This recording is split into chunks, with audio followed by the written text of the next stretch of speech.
Sekarang cuma dengan satu jari, semua urusan listrik langsung beres, res. Ini dia, PLN Mobile. Kalau cuma gangguan aja sih, nggak usah panik.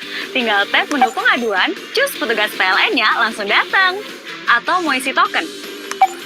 Yang asiknya lagi nih guys, sekarang isi token listriknya bisa dari 5.000 doang loh. Cuma PLN Mobile yang bisa. Pasang listrik baru, atau mau ubah daya, atau cek hitungan listrik. Nah, buat kamu yang pengen internetan anti lelet dan kuotanya nggak habis-habis, ya internet di PLN Mobile lah. Asiknya lagi nih guys, kamu sekaligus juga bisa nikmatin layanan TV kabelnya. Atau mau dapetin hadiah menarik setiap bulan. Kirim kode referral sebanyak-banyaknya, hadiahnya banyak banget. Ada mobil listrik juga loh. Urusan listrik serahin aja ke PLN Mobile. Halo guys! Tahu gak, sekarang cuma dengan satu jari, semua urusan listrik langsung beres, res. Ini dia, PLN Mobile.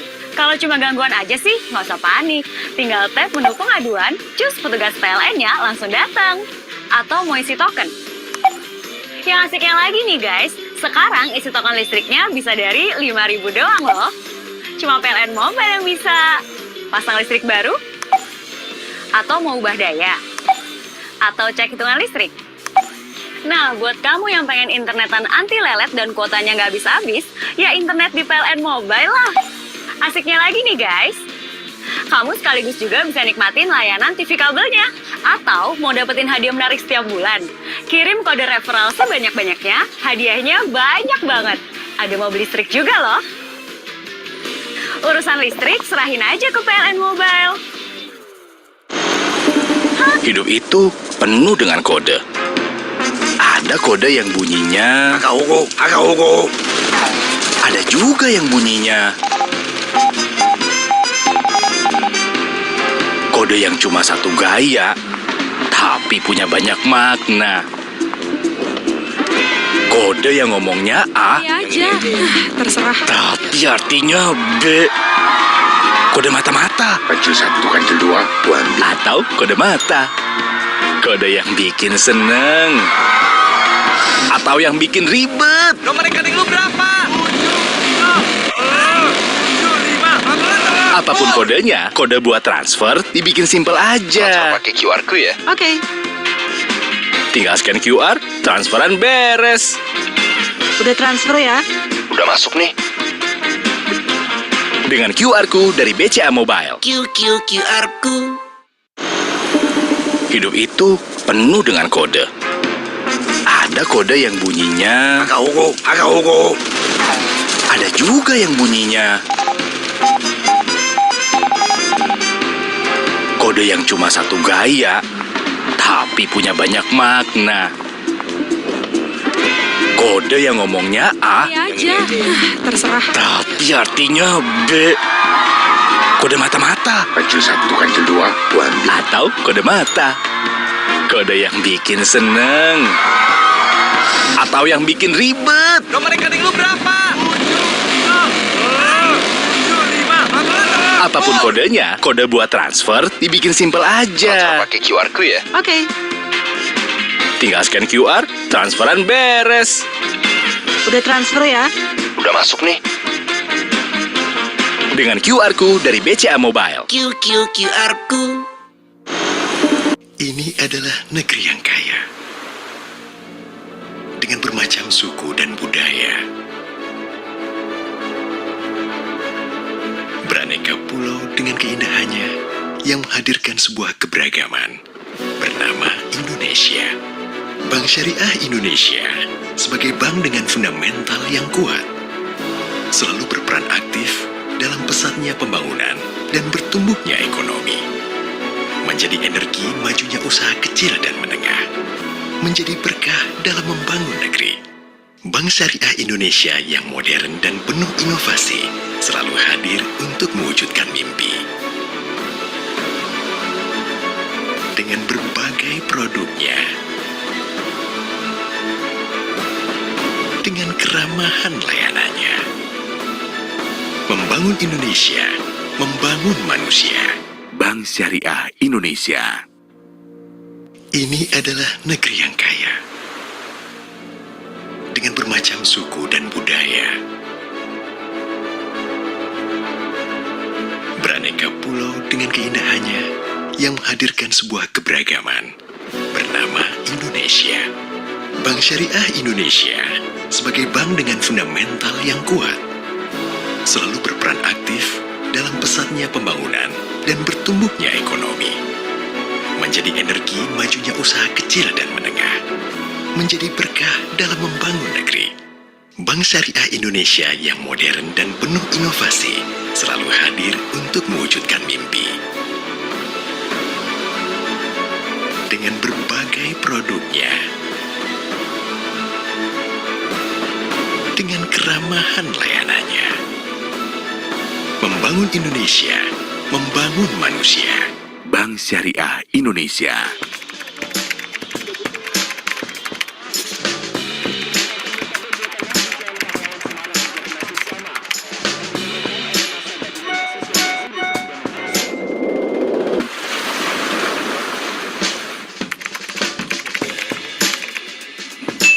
Belum pernah ada pembahasan antara Presiden Jokowi menjadi penerima vaksin COVID-19 dan saham gabungan yang pertama. Indonesia mengalami penguatan pada penutupan bursa.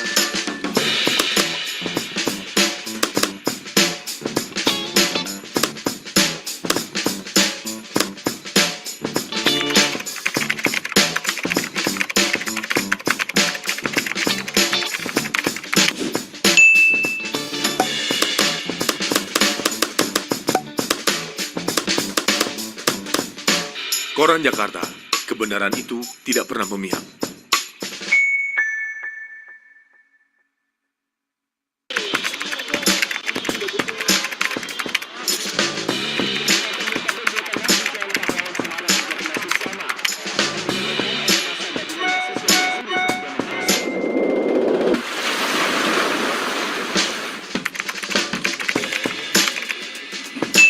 Belum pernah ada pembahasan antara Presiden Jokowi menjadi penerima vaksin COVID-19 dan saham gabungan yang pertama. Indonesia mengalami penguatan pada penutupan bursa.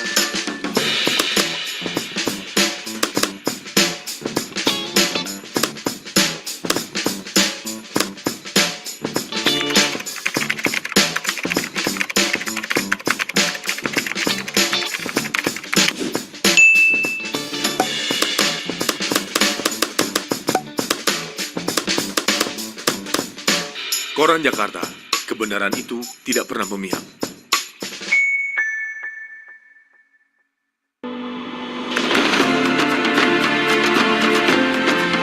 Memasuki masa kenormalan baru, Infobank Group kembali menghadirkan produk-produk jasa keuangan dan perbankan berbasis digital. Semua dipersembahkan untuk mendukung transformasi digital yang sedang dilakukan industri keuangan dan perbankan nasional. Infobank Institute menghadirkan produk-produk jasa konsultasi, in-house training, workshop, public discussion, dan produk-produk e-learning lainnya.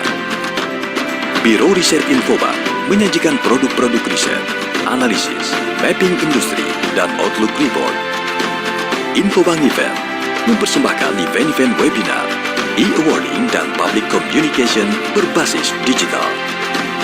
Infobank Publishing melakukan berbagai kegiatan publishing untuk mendukung kebutuhan publikasi dan komunikasi perusahaan, serta kebutuhan publik secara luas melalui Infobank Magazine, infobanknews.com, The Finance, dan The Asian Post. Infobank TV menyajikan liputan dan konten analisis mendalam terkait update industri keuangan dan perbankan. Semua bisa Anda dapatkan melalui Infobank Store. We analyze, you decide. We are all born to be a leader. Never show no weakness, we just getting stronger. Get your mind up, we're the founder. Now we are on fire, turn the planet to power. We're all born to be a leader. Never show no weakness, we just getting stronger. Get your mind up, we're the founder. Now we are on fire, turn the planet to power. Bangsa place for your company, part of your success journey. With collaboration and cheap funding, Muhab is gonna help you standing. The struggle you'll be going through, Muhab is gonna make dreams come true. We'll help you to the top, we will never stop. We're all born to be a leader. Never short of weakness, we're just getting stronger. Put your mind up, we're the founder. Now we are on fire, turn the man into power. New perspective, inspiration, new idea or relation will push back and never let you down. I know that you've been working all day long. Never wrong, it just make us strong.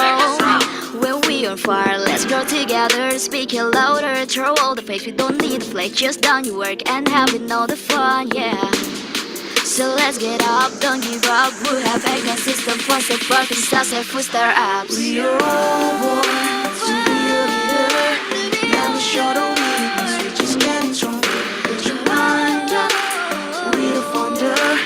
Now we are on fire, turn the man into power. We're all born to be a leader. Now we are on fire, turn the pen into power.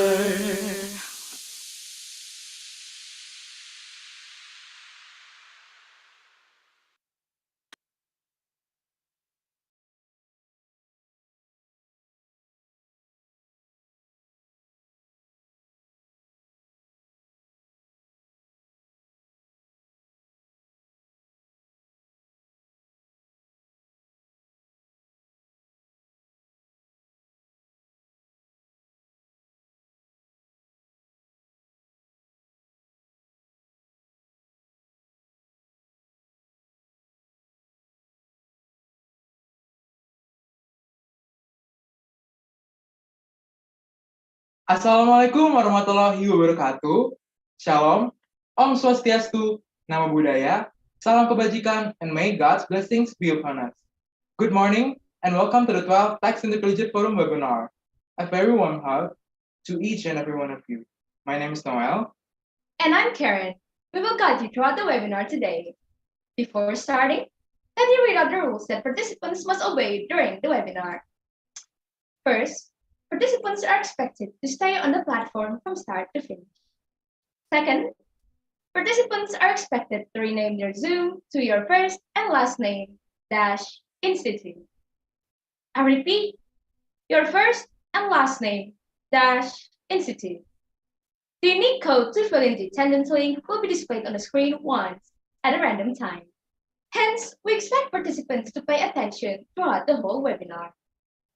Lastly, participants who are entitled to get a certificate are those who successfully fill in the attendance. Information regarding the attendance link will be provided during the event.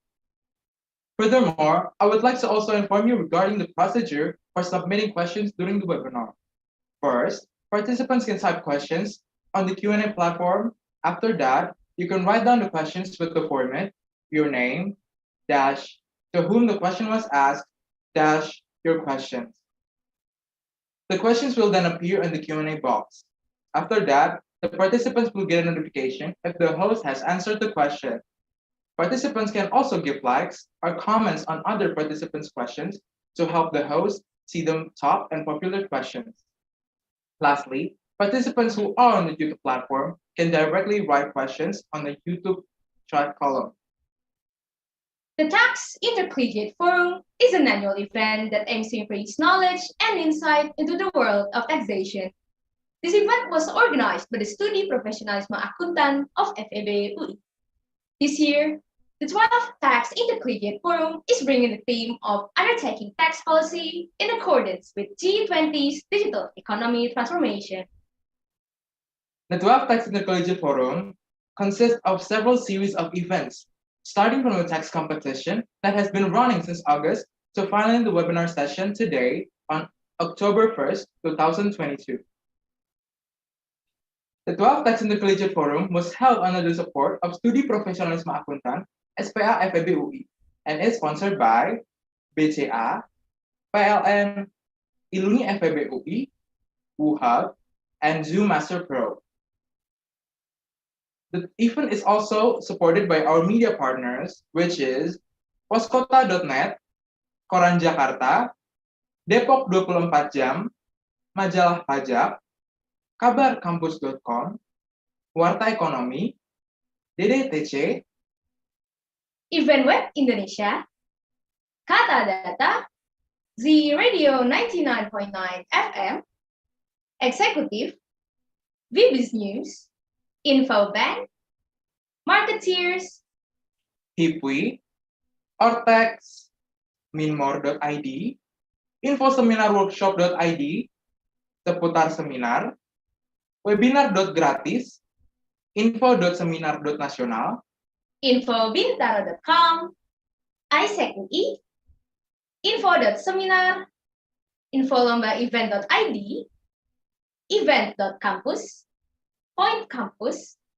webinar.kui, info event mahasiswa, sarjana event ID, curhatan mahasiswa, seminar.info.id, info.event_, seminar.id, lombapena.id, Rajanya Event, webinarindonesia.info, Event Center, event.tik, infowebinar.event, eventlomba.indo, and seputarinfo.id. Before starting today's webinar, we invite all participants to sing our national anthem, Indonesia Raya, with all respect.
Dear participants, the 12th Tax Intercollegiate Forum will now begin.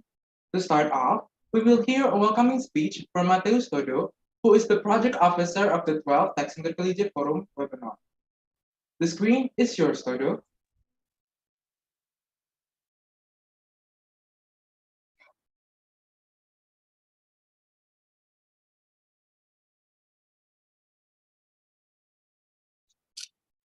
Okay, thank you, MC.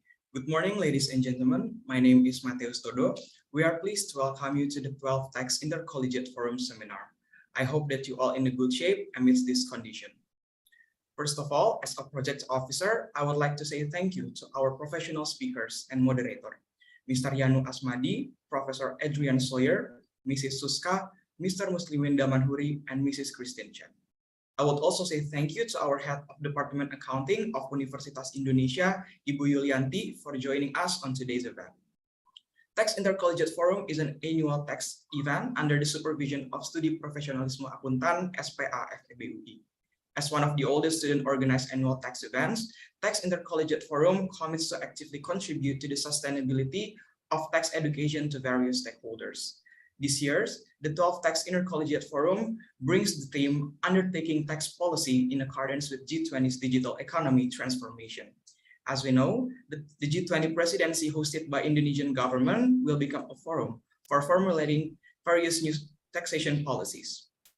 This webinar will focus on discussing Pillar 1, Unified Approach, and the role of G20 presidency, particularly in the taxation cluster, in maintaining the stability of Indonesian and the world economy. As the representative of the 12th Tax Intercollegiate Forum, I hope this event will provide fruitful insights, and thank you, as we are pleased to have all of you in this event. That's all for me. Stay safe and stay healthy. Thank you.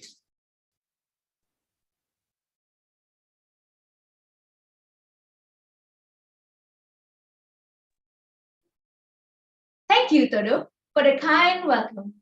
Next up, we have the Chief Executive of Studi Profesionalisme Akuntan, Michael Hezekia, to deliver his remarks. Mike, the time is yours.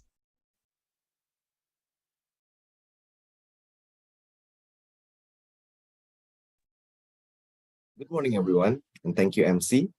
The Honorable Miss Yulianti Abbas, as the Head of Accounting Department, Faculty of Economics and Business, University of Indonesia, Mrs. Christine Tjen as today's moderator, the speakers, Mr. Yanu Asmadi, Professor Adrian Sawyer, Mrs. Suska, and Mr. Muslimin Damanhuri, and also, of course, all the dear participants of this webinar. I welcome you all to today's event. First of all, let us give our gratitude for the presence of the Almighty God, for by His grace, He has gathered us all to be able to participate in today's webinar. My name is Michael Hezekia. As the Chief Executive of 2022 Studi Profesionalisme Akuntan, Faculty of Economics and Business, Universitas Indonesia, or SPAVBUI, Universitas Indonesia's Accounting Student Association. Here today, I would like to give thanks to Mrs. Christine, Mr. Yanu, Professor Adrian, Mrs. Suska, and Mr. Muslimin that have took their time to participate in being today's moderator and speakers. I would also like to give my biggest appreciation to the 12th Tax Intercollegiate Forum Committee for being able to organize this much-awaited event. Finally, I also want to say thank you to every participant who have registered and attend to today's webinar. Tax Intercollegiate Forum itself is an annual tax event under the supervision of SPAVBUI, and today's event, the webinar, is one of its main events. This year's webinar brings the main theme of discussing about undertaking tax policies in accordance to the G20 digital economy transformation, as what Matthias have said before. I hope that this webinar can give insights regarding this year's G20 presidency that was held in Indonesia, the first pillar, unified approach, and its connection to international taxation. To this, I hope that all of us can gain more knowledge and on how new taxation policy developments can help maintain the stability of Indonesia and the world's economy, especially during the recovery phase of the post-COVID-19 pandemic era. Let's all enjoy today's event and gain numerous insights from all the speakers that are undoubtedly experts on their own fields. That is all from me. Sorry if there are any mistakes from my speech. Thank you. I give it back to the MC.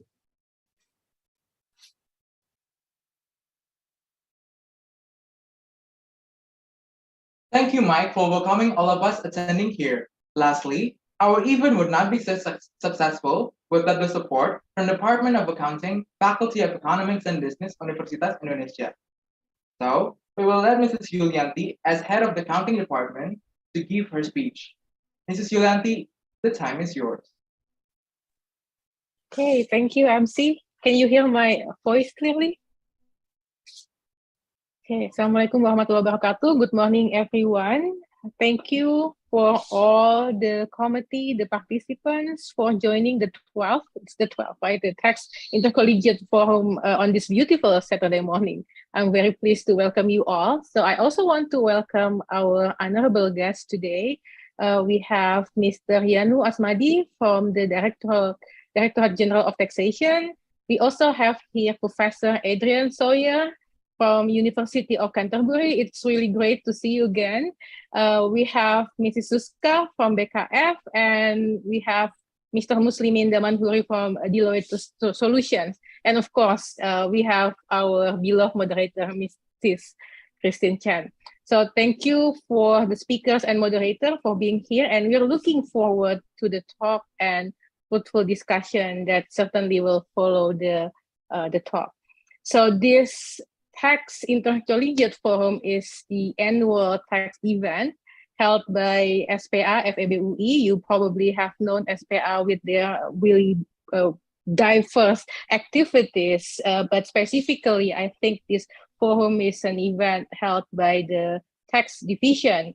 This year theme is undertaking the tax policy in accordance with G20 digital economy transformation, which is, I think, really relevant right now as Indonesia is currently holding the presidency, and digital economy transformation has been an emerging issue in the world, especially since the pandemic.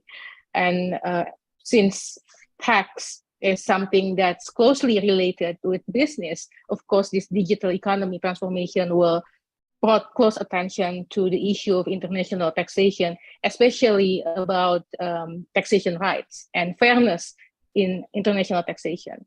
So the OECD has proposed this two-pillar solution that you will probably hear more from our speakers today.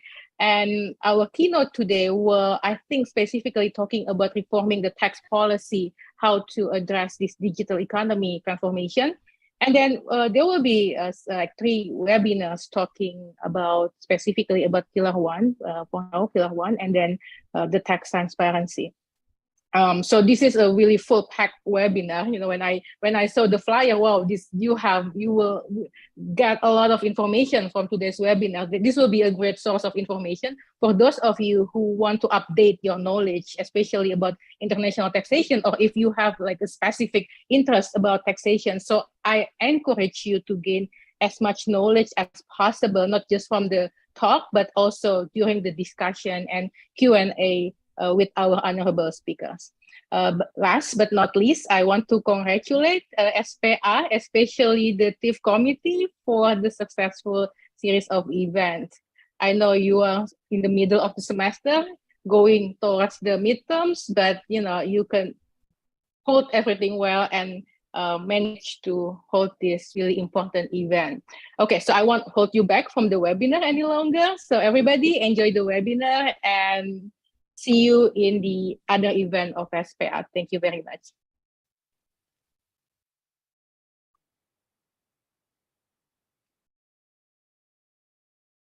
Thank you, Mrs. Yulianti, for the warm welcome.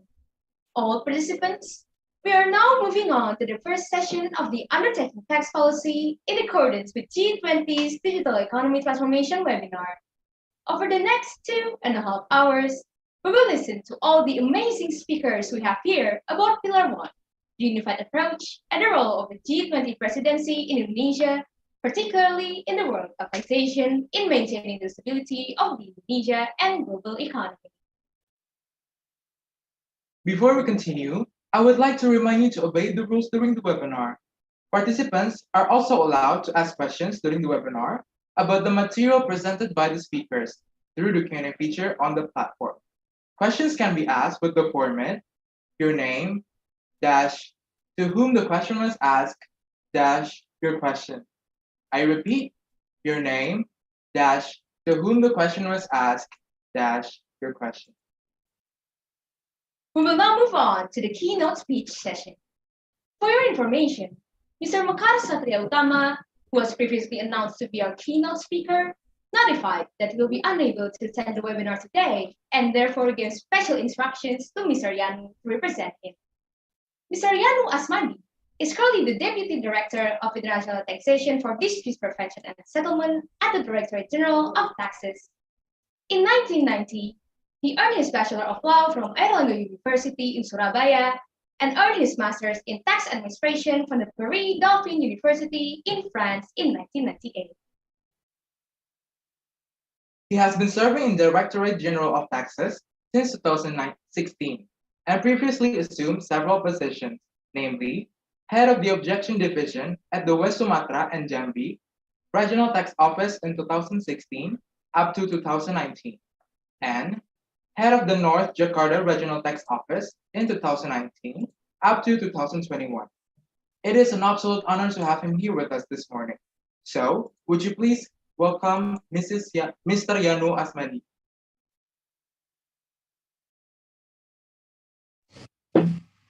Thank you very much, MC.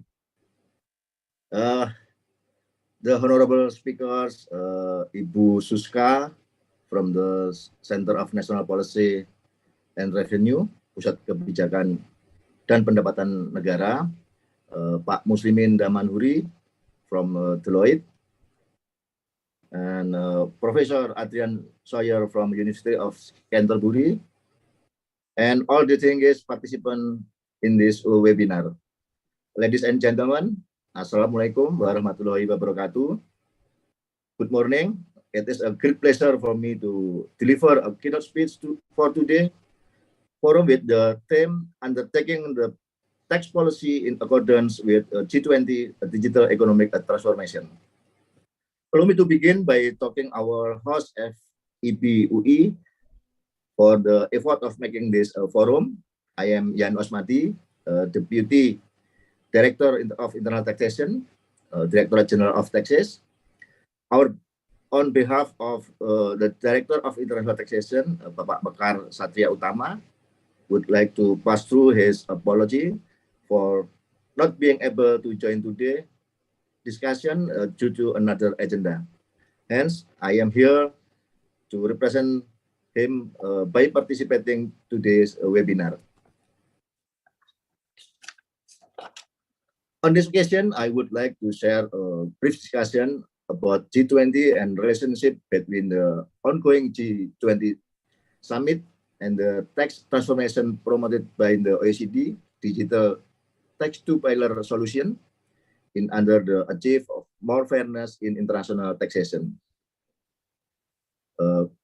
Next slide, please. Okay, speaking on the G20 at the glance, the G20 is a multilateral cooperation forum consisting of countries that have middle to high income classes, developing countries to developed countries. The G20 International Forum has become an essential part of the world because it represents more than 2/3 of the world population, 75% of the global trade, and 80% of world GDP. The countries as members of the G20 are countries from various regions in the world: United States, Canada, Mexico, Argentina, Brazil, United Kingdom, Germany, Italy, France, Russia, South Africa, Saudi Arabia, Turkey, China, Japan, South Korea, India, Indonesia, Australia, and the European Union. Following that was Indonesia's position in G20. Firstly, next slide, please. Based on the G20pedia document provided by the indonesian.go.id, Indonesia is the only member of ASEAN in the G20 that plays a vital role in restoring health and the world economy. Furthermore, Indonesia was ranked 10th in the purchasing power partly list among G20 members. Indonesia is also recognized in the eyes of the world as a new market power, new established emerging market with the GDP above the $1 trillion. And please, next slide. Those aforementioned position has led Indonesia in hold G20 presidency this year. Indonesia has been holding the G20 presidency since the handover from the Italy on October 31, 2021. In Rome, Italy, the G20 presidency of Indonesia officially started at the December 1, 2021 until the handover of this next presidency of the summit at the end of 2022. With Indonesia as the G20 presidency this year, it is an opportunity for Indonesia to show Indonesia leadership in the global area in fighting the world to work for hand-in-hand, support each other to recover together and to grow stronger and more sustainable in accordance with the themes carried at the 2022 G20 summit. Recover together, recover stronger. Next slide, please.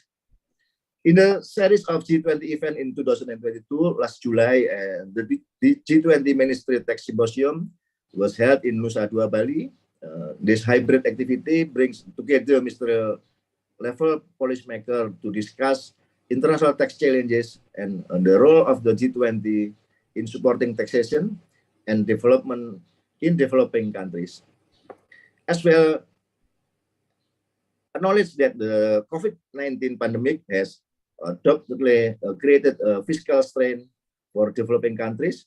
Here, the urgencies and the international tax regime that can generate sustainable tax revenue to finance development has raised, given also the international tax avoidance threat that based on the IMF data, erodes the revenue of the developing countries amounting to $200 billion per year. To face this tax avoidance issues, G20 countries are helping developing countries meet international standards, such as the OECD two-pillar solution, to prevent tax evasion and increase revenue. Meanwhile, implementing this two-pillar will undoubtedly be a challenge for developing countries. This is where the G20 countries will play their pivotal role in helping developing countries to be able to implementing this two-pillar solution so that they can benefit from the framework to boost the economic of these countries. The G20 also support the progress made in implementing internationally agreed tax transparency standard. Next, please. Next slide, please. Okay, thank you.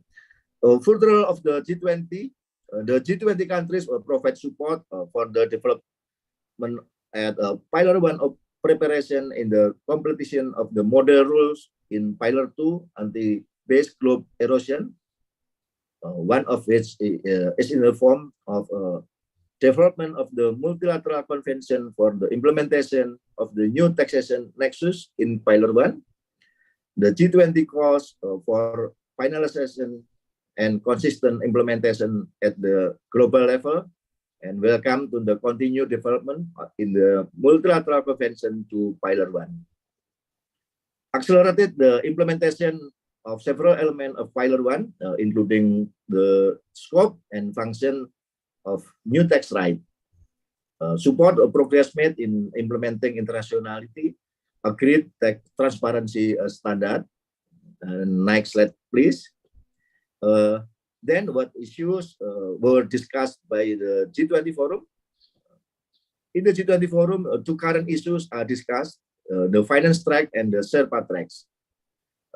What we need to underline here is that the G20 Summit Forum Financial Tracks will be encourage international tax issues, especially in terms of anticipating tax avoidance. At the previous G20 Summit in Rome, the G20 countries agreed on a consensus on the two-pillar digital tax solution. There are approximately 137 members countries of the inclusive framework that have agreed on the application of digital tax in Pillar 1 and a global minimum tax on 15 in Pillar 2. At this year G20 Summit, where Indonesia is the host, this two-pillar will become one of the strategic issues within financial discussion in international taxation focus. Several priority areas are identified to support the implementation of international tax standard, include BEPS measures, EOI, and two-pillar international tax package in developing countries. Next slide, please. Not only discussing the development of the BEPS inclusive framework, this is also discussion about the international compliance and assurance program, ICAP. In the international tax package, the OECD recommend ICAP as an early stage for dispute prevention, as well as in increasing the trust between taxpayer and tax authorities in order to achieve tax certainty. This is closely related to Pillar 1 in the two pillars solution where companies covered by a Pillar 1 can apply for early tax certainty mechanism to obtain certainty in determining the number of the Pillar 1 and the market jurisdiction that are entitled to receive the taxation right. Thus, multilateral tax dispute can be prevented and facilitated the tax administration of each jurisdiction that is part of the inclusive framework. Next slide, please. The international tax package also include a discussion in a potential timeline for the implementation of BEPS 2 pillar to be deferred in to 2024.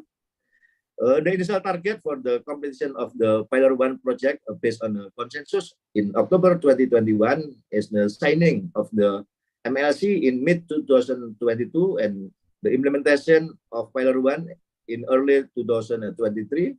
However, based on the existing dynamic, the target has not been fulfilled, especially at the tax certainty framework. It is still in the process of being discussed. Therefore, updating of the timeline for the implementation of Pillar 1 will be carried out in 2024 after the quorum, critical mass, or jurisdiction that ratify the MLC has been fulfilled.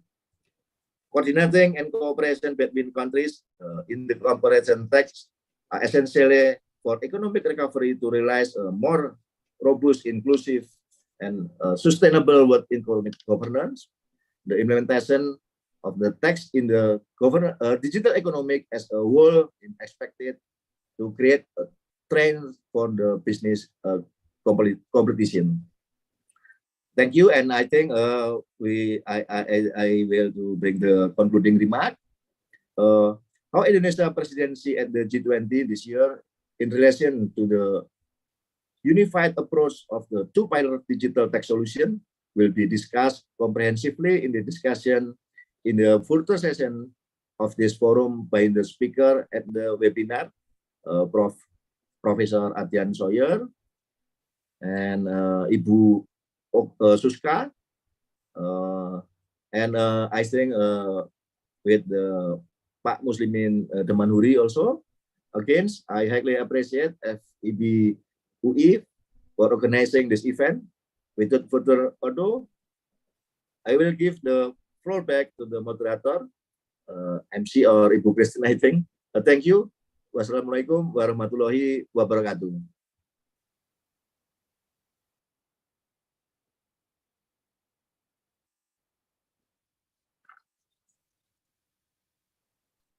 Thank you, Mr. Yanu, for the incredibly insightful speech. And that was only the beginning. Furthermore, the presentations of each session will be guided by our moderator, Mrs. Christine Tjen. Mrs. Christine Tjen is currently active as a lecturer at the Accounting Department of the Faculty of Economics and Business, Universitas Indonesia. She also actively serves as the coordinator of the Tax Research and Education Center, as well as the Director of Administration and Finance of the Institute for Economic and Community Research at FEB UI. Mrs. Christine Tjen received a master's degree in international taxation from the University of Sydney and a bachelor's degree in accounting from Universitas Indonesia. Prior to becoming an academic, she joined KPMG Jakarta and Tax Consulting Division. She is also active in Tax Accountant Compartment at Indonesian Institute of Accounting. From now on, we will hand over the webinar session to Mrs. Christine. Mrs. Christine, please do take us over. Thank you for the time, MC. Good morning, ladies and gentlemen, our distinguished speakers of today's webinar and all the participants. So happy that more than 500 participants gathered together in this beautiful Saturday morning webinar, I mean. As mentioned before, my name is Christine Tjen from Universitas Indonesia. It is an honor for me to become the moderator of this 12th Tax Intercollegiate Forum. How are you today? I wish you all be happy and healthy. Today, we will discuss about a very interesting topic related to international taxation. Our topic today is Undertaking Tax Policy in accordance with G20's digital economy transformation. In general, this webinar will discuss about Pillar 1 unified approach and also the role of G20 presidency, especially for tax cluster. Therefore, this webinar is one of media for tax education and increase the tax knowledge for the students and also the tax society in Indonesia. Well, let's start our panel discussion today. We have several prominent speakers, not only from Indonesia, but also from New Zealand. The speakers will present around 30 minutes maximum, and after all the presentation, it will be continued with Q&A session. Therefore, for all of you that have questions, please ask questions through the Q&A box. Can you hear my voice clearly?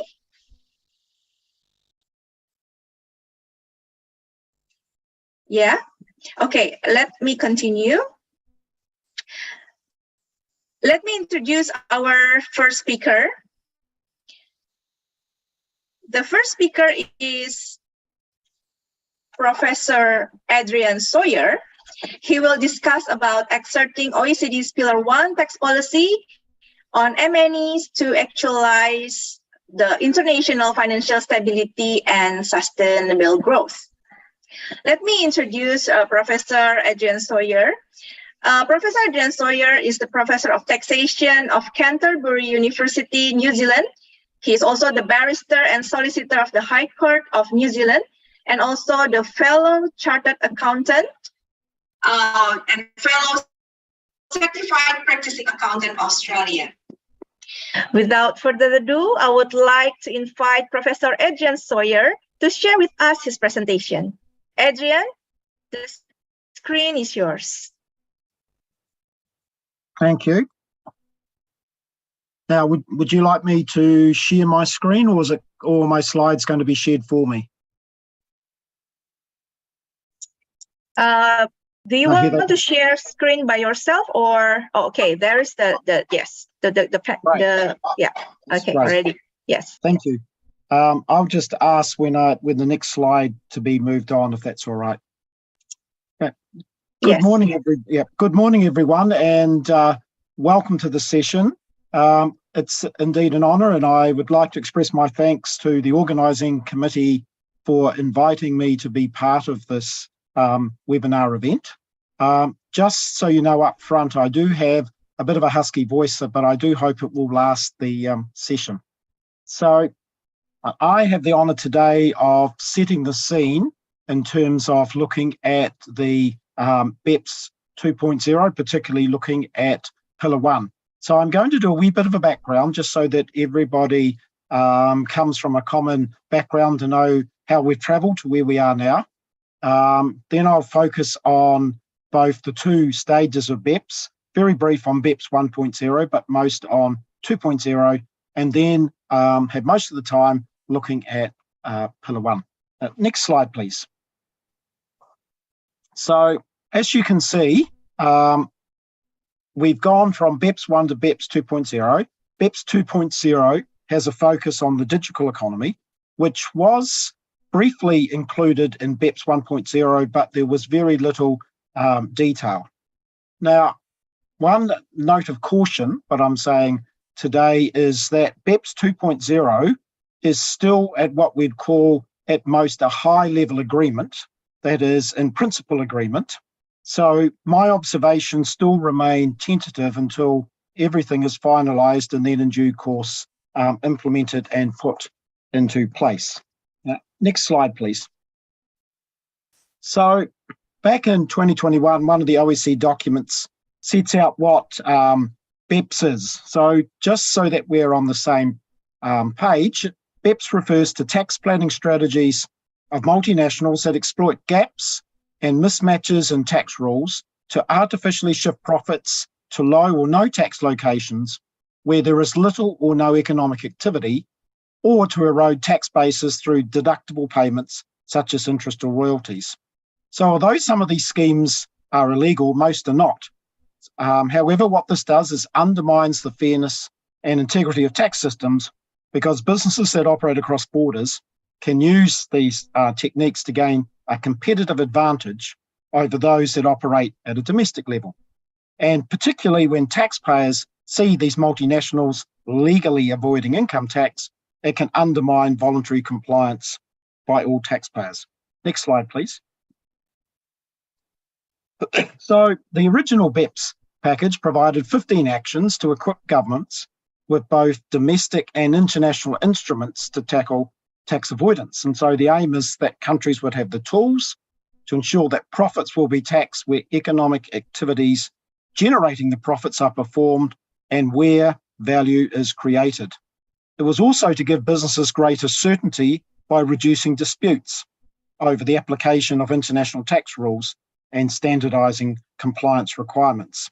So this first part of BEPS largely dealt with the shortcomings of a lot of rules that were really originally developed in the 1920s. That is, dealing with concepts like source, residence, and permanent establishment, as we see in, for example, the OECD's Model Tax Convention. Next slide, please. So looking at it from a graphical perspective, you can see that because there were problems or gaps and mismatches in the current system, because profits were disappearing into other jurisdictions for tax purposes, or just shifting to low tax jurisdictions, this has caused huge issues which we now call base erosion, that is the tax base disappearing, and profit shifting. And then each of those boxes there refer to each of the 15 actions that were part of BEPS 1. Next slide, please.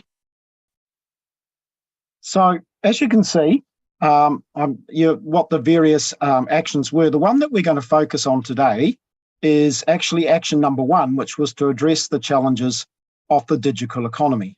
But you can see there, action 2 was looking at hybrid mismatches.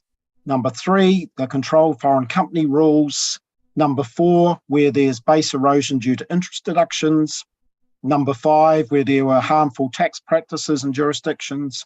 Number 6, to prevent treaty abuse. Number 7, to prevent artificial avoidance of the permanent establishment status. Next slide, please. 8, 9, 10, which collectively were looking at transfer pricing issues, looking at intangibles, risks in capital and other high-risk transactions. Number 11 is more of a data collection process. That is how the OECD would collect information from the various countries that sign up to this. Number 12, that taxpayers would have to disclose aggressive tax planning arrangements. Number 13, looking at the documentation requirements for transfer pricing. Number 14, making dispute resolution more effective.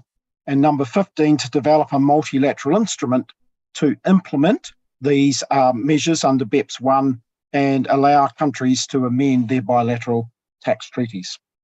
Next slide, please. So what was this all trying to do? So between the OECD and the G20's inclusive framework, over 140 countries and jurisdictions are working to implement these actions to tackle avoidance, improve the coherence of international tax rules, ensure a more transparent tax environment, and address the challenges arising from the digitisation of the economy. And this multilateral convention to implement tax treaty-related measures to prevent base erosion and profit shifting, or we'll just call it the MLI. This was a way to allow governments to effectively modify their bilateral covered tax agreements in an efficient manner to carry out these changes without having to renegotiate all the details of every single tax treaty that they had on a bilateral basis. Next slide, please. So in 2016, November 2016, over 100 jurisdictions concluded their negotiations. And from July 2018, this new multilateral instrument came into force. And as mentioned, its goal is to help those participating jurisdictions to swiftly and efficiently adopt any supplemental or substituted provisions into their bilateral tax treaties. And it will take some time for this to fully come through as countries sign up to it and work through the process of modifying their DTAs. Next slide, please. So moving now on to action one, which is the one that is of most importance to us. That is the tax challenges arising from digitisation. What I thought would be useful to start with is a brief overview of some of the key developments to show just how challenging this particular action has been to get to our point today. So as mentioned, when the original 15 actions came out in October 2015, this was the first clear outline of what this would involve, but there was not a lot of detail or action at that point. March 2018, there was an interim report delivered. Then in January 2019, a policy note to follow up on that, and then that went out to the first round of public consultation. Then, following that consultation, there was a work program developed to try and arrive at a consensus solution, because the whole aim of this, like all the other parts, is to get a consensus between those jurisdictions that wish to participate. November 2019, there was a further round of public consultation where there was a proposal for a unified approach under Pillar 1, which is going to be our focus area today. In December, there was consultation on the key area of Pillar 2, which is the Global Anti-Base Erosion or GLOBE proposal.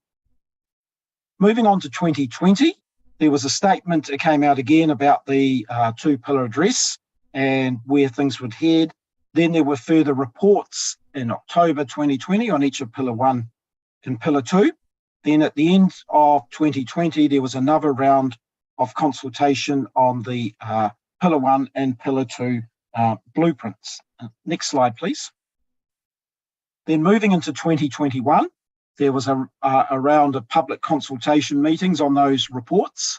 And then by mid-2021, another statement came out looking at the current version of these proposals. Then October 2021 was a very momentous date when a final statement came out on the two-pillar solution. So at this point, there was very clear, high-level guidance on how the inclusive framework members would look to address these challenges from the digitisation of the economy. 136 member jurisdictions agreed, representing over 94% of global GDP. Then for the remaining 2021, some detailed implementation work began. As in many things, it's the detail that becomes the much more challenging point quite often as we try and see principles come into action. And during 2022, more details on Amount B in Pillar 1 and the multilateral instrument were developed, but detailed progress on that has been delayed. It's then anticipated in moving into 2023 that there was going to be a phased implementation of Pillar 1 and Pillar 2. Those timings look now to be more likely to be 2024, but that cannot be certain at this time. And then the proposals were around 2030, and it's probably going to be a bit later than that now. There would be a review of Pillar 1 to see how it was it operating appropriately, and do there need to be any changes with the scope threshold. Pillar 2 is often known as base erosion and activity shifting, looking at reducing the race to the bottom. And in many ways, Pillar 1 has taken more of the headlines, but Pillar 2 might have more impact globally. But as I say, today we're going to be focusing on Pillar 1. Next slide, please. So, moving into some more detail on Pillar 1. So what does it seek to do? It seeks to reallocate the taxing rights to give market jurisdictions the right to tax a share of the profits of large and profitable MNEs, regardless of physical presence. So it's looking to create a right that is very different than what we've traditionally had on source and residence and permanent establishment. It's anticipated, at least initially, that there could be up to a US 125 billion of profits to be reallocated under this right. But those MMEs that would come into scope, the proposal is that they would have to have global turnover of more than 20 billion euros and profitability over 10% of the profits before tax to revenue. So we're looking at the very large multinationals and those that are most profitable. Estimated globally to be somewhere around 100 and 110. Again, this is at the time that this proposal first came out. So Pillar 1's reach, therefore, is not going to be as extensive as those under Pillar 2, where the threshold is much lower. There are to be a number of exclusions, so the extractives and regulated financial services industries would be outside, and of course it's very important on knowing exactly what those mean. Next slide, please. So one of the crucial issues is going to be nexus, a new concept called a special purpose nexus to determine this amount called amount A, which is for those in-scope multinationals that derive revenue greater than €1 million or greater than 250 million euro in smaller jurisdictions. So this is looking to ascertain what potential market jurisdictions might be caught under this. What is amount A? Essentially, it's a new taxing right that allocates 25% of the profits that are in excess of 10% of the revenue to market jurisdictions based on a formula. Now that's very important because under our traditional approach, where we're doing any allocations, say with transfer pricing, we use the arm's length principle. But here there is going to be a new formula used. In terms of the quantum of the reallocation, the taxing rights on 25% of the profit greater than 10% of the profit before tax to revenue would be reallocated to market jurisdictions. And these jurisdictions are where customers and users are located, remembering that there might be no other source, residence or permanent establishment met, but this will still create an ability for a jurisdiction to be able to get a share of these profits if there are customers or users in their jurisdiction. However, a number of jurisdictions to date have or are proposing unilateral measures to deal with this. And one of the key things is that the multilateral convention that's to be created alongside this would require all these jurisdictions to remove their digital services taxes or their similar measures, and, very importantly, commit to not introducing them in the future. Next slide, please. One of the other things, which is a theme running through these changes, is to the issue of tax certainty, because I'm sure you can appreciate there is ability for uncertainty or disputes over how you determine the amount A and to have what share a given jurisdiction might have. So there would be a dispute prevention and dispute resolution mechanism and related issues to deal with this. There's to be an effective binding dispute resolution mechanism for developing countries and for those eligible for deferral of the Action 14 peer review. And they have low levels of mutual agreement procedure or MAP disputes. Okay, so again, critical issue will be on certainty. The amount B in this pillar is the application of the arm's length principle to in-country baseline marketing and distribution activities, and this is to be simplified and streamlined. And again, the focus is on the needs of low capacity countries. So there is an important theme running through here that some attempt has been made to provide or assist developing countries or those which have less capacity. Next slide, please. In terms of administration, which is a very important aspect, tax compliance under this process is to be streamlined, including filing obligations and an allowance for the in-scope multinationals to use a single entity to manage this for all of the jurisdictions that they operate in that are affected by this. And outside of this, there's a number of other key details to be developed. That is how the issues about revenue sourcing, determining the tax base, how we determine market and distribution profits safe harbors. So there's some thresholds where you don't need to be concerned about these taxing allocations, some degree of limited segmentation, making sure double taxation is eliminated. All of these require further details to be finalised. Next slide, please. This slide just gives you a brief overview in a pictorial sense of Pillar 1, which has often been known as the unified approach.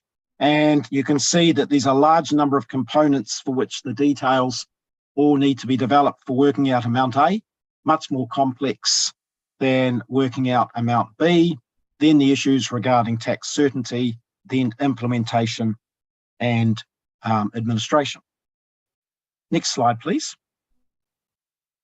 So, what is the implementation plan is the best that I can work out, and again, this will no doubt continue to change.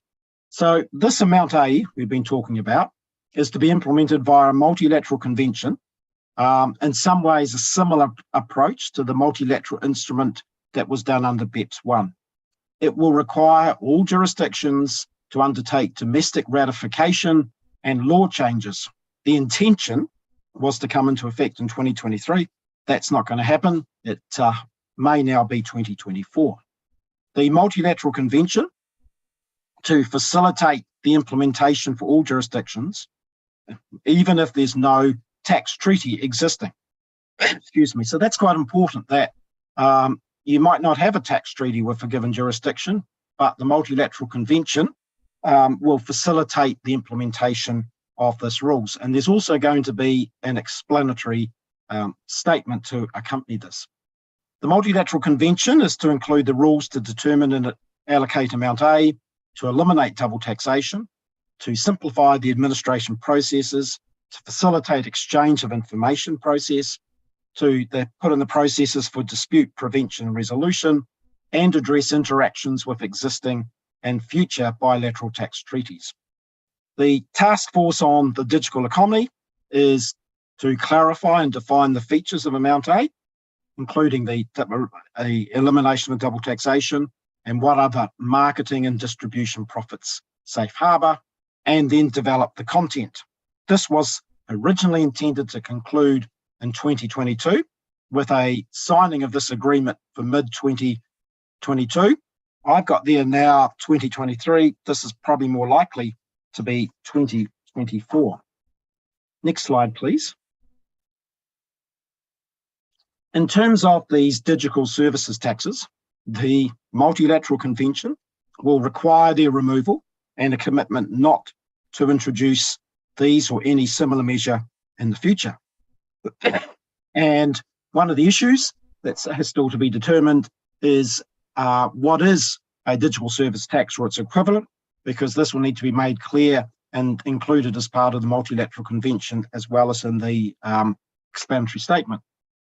In terms of domestic law changes, this task force was to develop model rules and commentary for jurisdictions to be able to implement. That is to develop this by early 2023. Whether that target is met remains unclear. In terms of the amount B, the Working Party 6 on the Forum of Tax Administration's MAP Forum is to conclude its work by the end of this year or early next year on amount B. Just an important point to note is that Pillar 1 and Pillar 2, while they are clearly part of BEPS 2.0, they are separate and independent of each other, but they do have some areas of overlap. For example, inclusion of Pillar 1 tax is in the covered taxes for Pillar 2, and alignment to adjustments to financial accounting profits that are required under Pillar 1 and Pillar 2. I should just briefly mention there that one of the very important aspects here is that financial accounting profits, with some adjustments, are going to be the focus for where the information comes from for working out the company's income and profits that will need to be reallocated.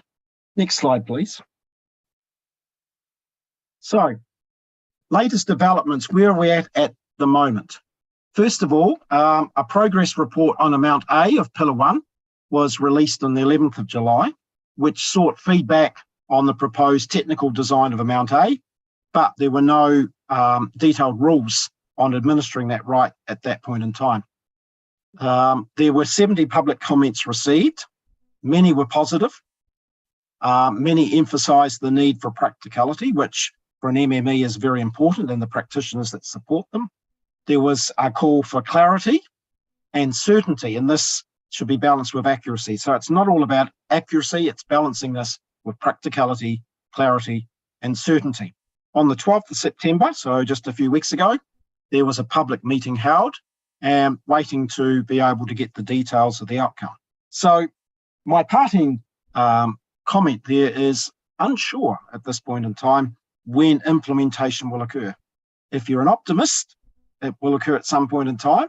If you're a realist, you'll probably wait until a lot more detail is clarified. If you're a pessimist, you won't think there's any date in the short to medium term. Next slide, please. So that's my presentation. Thank you very much, and I do welcome questions and comments in the latter part of the webinar today. Thank you, Christine. Thank you so much, Adrian, for your interesting presentation. There are several important points from Adrian's presentation. The first one, he explained to us about the BEPS concept, the BEPS 2.0, but he focused on the development of Action 1, the tax challenges arising from digitalization, especially the development of Pillar 1. And also, Adrian has explained to us regarding what is actually Pillar 1 seeks for. Pillar 1, which seeks to reallocate taxing rights to give market jurisdiction the right to tax a share of the profits of large and profitable MNEs, regardless of physical presence. And in his opinion, the critical point of view will be on tax certainty. And also, he shared with us the latest development of Pillar 1, where the progress report of Amount A of Pillar 1 still seeking feedback on the proposed technical design of the Amount A, and unsure when is the implementation, whether you are pessimist or optimist. How about you, Adrian? Are you pessimist or optimist that this will be implemented soon? People tell me that I'm often an optimist. I think I'm moving slightly the other way as time goes on. Yeah, well, we'll see. We'll see the progress, yeah, Adrian. Thank you so much, Adrian, for your interesting presentation. And hopefully it gives the background and the basic concept of the BEPS and also the Pillar 1 concept for our students here and also all the participants. And we are moving to our next speaker, Ibu Suska from Fiscal Policy Agency, Ministry of Finance. Hello, Ibu Suska. How are you? Hello, Christine. Nice to meet you again here. Okay, I will introduce Ibu Suska.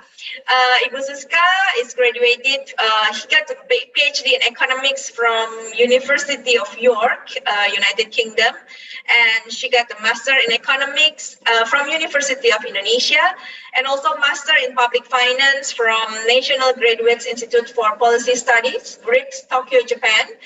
And currently, Ibu Suska is the Senior Policy Analyst of the Center for State Revenue Policy at Fiscal Policy Agency, Ministry of Finance, Republic of Indonesia. Today, she will share with us about the developing strategic plans to tackle OECD's Pillar 1 implementation challenges in Indonesia. Ibu Suska, the screen is yours. Thank you, Bu Christine. Nice to meet you again. Can you hear clearly my voice? Yes, we can clearly hear your voice. Okay. So, Assalamualaikum warahmatullahi wabarakatuh. Good morning, the other speakers, moderators, and thank you for the organizer for inviting the Center for State Revenue Policy, Fiscal Policy Agency. Actually, previously, Bu Oka was intended to present at this session, but she has another agenda. So I'm representing the Center for State Revenue Policy for this session. So this second session focus on the strategic plan of the OECD Pillar 1 implementation, and also refer to the challenges in Indonesia. Can we move to the next slide? Okay. And the keynote speaker, Pak Yanu, from Digitex, already mentioned about the role of Indonesia in G20 presidency. And actually, international taxation is one of the agenda of finance track in the G20 presidency. And there are several topics in the international taxation. First is international tax package, which include the Pillar 1 and Pillar 2, tax transparency, tax and development, and tax and gender.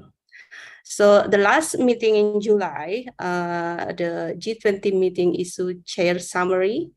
This is the paragraph particular for the international taxation. And in regard to Pillar 1 and Pillar 2, in the chair summary, the G20 again reaffirmed the commitment for the swift implementation. So in more detail, also the support the ongoing work on Pillar 1 and welcome the completion on Pillar 2 of Globe Model Rules. And also in the chair statement, the G20 call on the OECD G20 inclusive framework to finalize the Pillar 1, including by signing the MLC in the first half of 2023. Actually, if we refer to the beginning of this year, there was a G20 meeting in February, and this meeting also produced a communique. And the international taxation paragraph, if you read that, it was more optimistic. I think that time, we were sure that there will be signing of MLC in this year. That's why in the communique of G20 in the February, we put the MLC signing as the target of this G20 presidency of 2022. And not only about Pillar 1 and Pillar 2 in the G20 presidency, as mentioned by Pak Yanu in the keynote speech, also there are other agendas. For example, the G20 Ministerial Symposium on Tax and Development. This is part of tax and development topics. And also the signing of Asia Initiative Bali Declaration, which is part of the tax transparency agenda. Shall we move to next slide?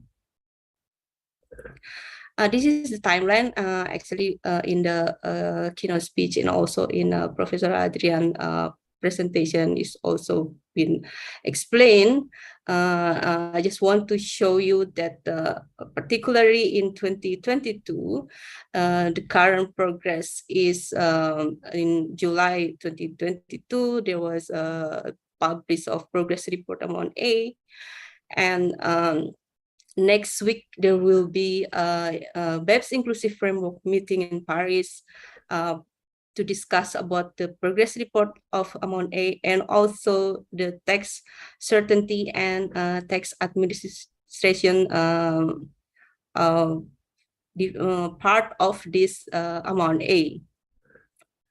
And if we refer to the chair summary, we can see that the MLC signing is targeted to be signed in the mid-2023. I know that it's kind of optimistic target, but we will see next year in India G20 presidency whether we can achieve this target. And also, if the MLC will be signed in mid-2023, so we expect that in 2024 the Pillar 1 will be entered into force. Next slide, please. Okay, I think Professor Adrian Sawyer already explained a lot about the Pillar 1, the objective, especially for Amount A, is to reallocate taxing right to market jurisdiction. So I will not elaborate more on this. Can we move to the next slide? So this is the Pillar 1 Amount A building blocks, also already explained, I think, by Professor Adrian Sawyer. I just want to show that the first, some blocks already in a public consultation since February. And now we are discussing in the last few weeks in the working party, we are discussing for tax certainty and administration. And after this, I think the OECD Secretariat plan to have a discussion on unilateral measures, the last building blocks. And they expect to finish all the blocks in this year. And then in the beginning of 2023, then in the BEPS Inclusive Framework, we will start to discuss about the draft of multilateral convention of Pillar 1. Next, please. So what are the impact of Pillar 1 for taxpayers? There are some pros and cons in the impacts of for taxpayer. Like the positive side or the pro sides will be, one of them is the implementation of Pillar 1 can prevent countries from imposing digital tax unilaterally, which can lead to double taxation. I think like a few years back, there were discussion about digital service tax, and this two-pillar solution, particularly Pillar 1, is to address this issue. And another pros is only the largest and most profitable MNE satisfy the nexus threshold will have to pay tax on Amount A. So when in the previous phase of discussion of this digital taxation, we saw that we expect that like hundreds or thousands MNEs will be affected by this policy. But the latest discussion, it's kind of only about 100 MNEs will be in scope for this Pillar 1. And another pros is only MNE with residual profit will have to bear tax on Amount A. And also, I think already mentioned by Professor Adrian Sawyer that Pillar 1 offers a dispute resolution mechanism. So it provides legal certainty and eliminates double taxation. And on the contrary, I think there are some contrary also with the implementation of Pillar 1. The MNE scope of Pillar 1 having sales at least 1 million euro in market jurisdiction may be taxed under Pillar 1. And the second one is the implementation of Pillar 1 can increase compliance costs for taxpayers. And another contra is MNEs in the scope of Pillar 1 having residual profit could be the party that will bear the tax on Amount A imposed on that group. Next slide, please. So how about the legal framework of the taxation of digital economy in Indonesia? So in 2022, based on Perpu number 1 2022 and passed as law as Undang-Undang nomor 2 or law number 2 2022, there are 3 types of tax on digital economy. This is targeted to cross-border electronic transaction. So there are VAT, income tax, and electronic transaction tax or pajak transaksi elektronik. For the VAT, it's already entered into effect as of 1st July of 2022. So it was regulated more with PMK Ministry of Finance Regulation 48 2022, and then the latest version was Ministry of Finance Regulation number 60 of 2022. Currently, more than 80 companies are appointed to collect VAT from the cross-border transaction of digital products and services. The other types of tax in this law number 2 for taxation on digital economy is income tax and electronic transaction tax. These two types of tax has not entered into effect yet. Next slide, please. And in the latest law, Undang-Undang HPP, there is an article that strengthen the regulation in the law number 2 about appointment of other parties for withholding, collection, deposit, and reporting tax.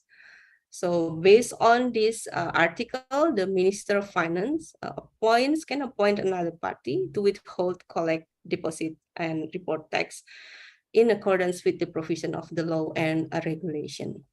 So this is also applied to transaction conducted electronically. So for example, the marketplace can be appointed to withhold, collect, deposit, and reporting tax in the transaction where the transaction is done in the platform. Next, please. How about direct tax? So the existing regulation in Indonesia is covered the direct tax in income tax law and law number 2, as I already explained in the previous slide, and government regulation number 80/2019. It is actually e-commerce government regulation, which is issued by the Ministry of Trade, and then the tax treaty and law number 7/2021. And unilateral measures if digital taxation imposed by each country unilaterally. And there's also global agreement about the Pillar 1 and Pillar 2. And there is an alternative approach, the UN proposal of the addition of Article 12B to the UN Model Tax Convention. Next slide, please. In the existing income tax law and tax treaty of Indonesia, profit of foreign resident from sales in Indonesia is taxed if there is permanent establishment. So the nexus in existing regulation is based on physical presence. So it consists of fixed places, office, branch, server, dependent agent, and for service, employee delivering service in Indonesia beyond time test. And based on existing regulation, the profit allocation is arm's length principle based on Article 5 income tax law and the tax treaty. Next slide, please. I will explain more about income tax on electronic taxation and electronic transaction tax based on the law number 2 year 2020. The income tax in that law is based on significant economic presence, and the criteria until now has not been regulated. If you follow the discussion on digital transaction, few years back, the concept of significant economic presence was discussed, and then it was adopted to this law.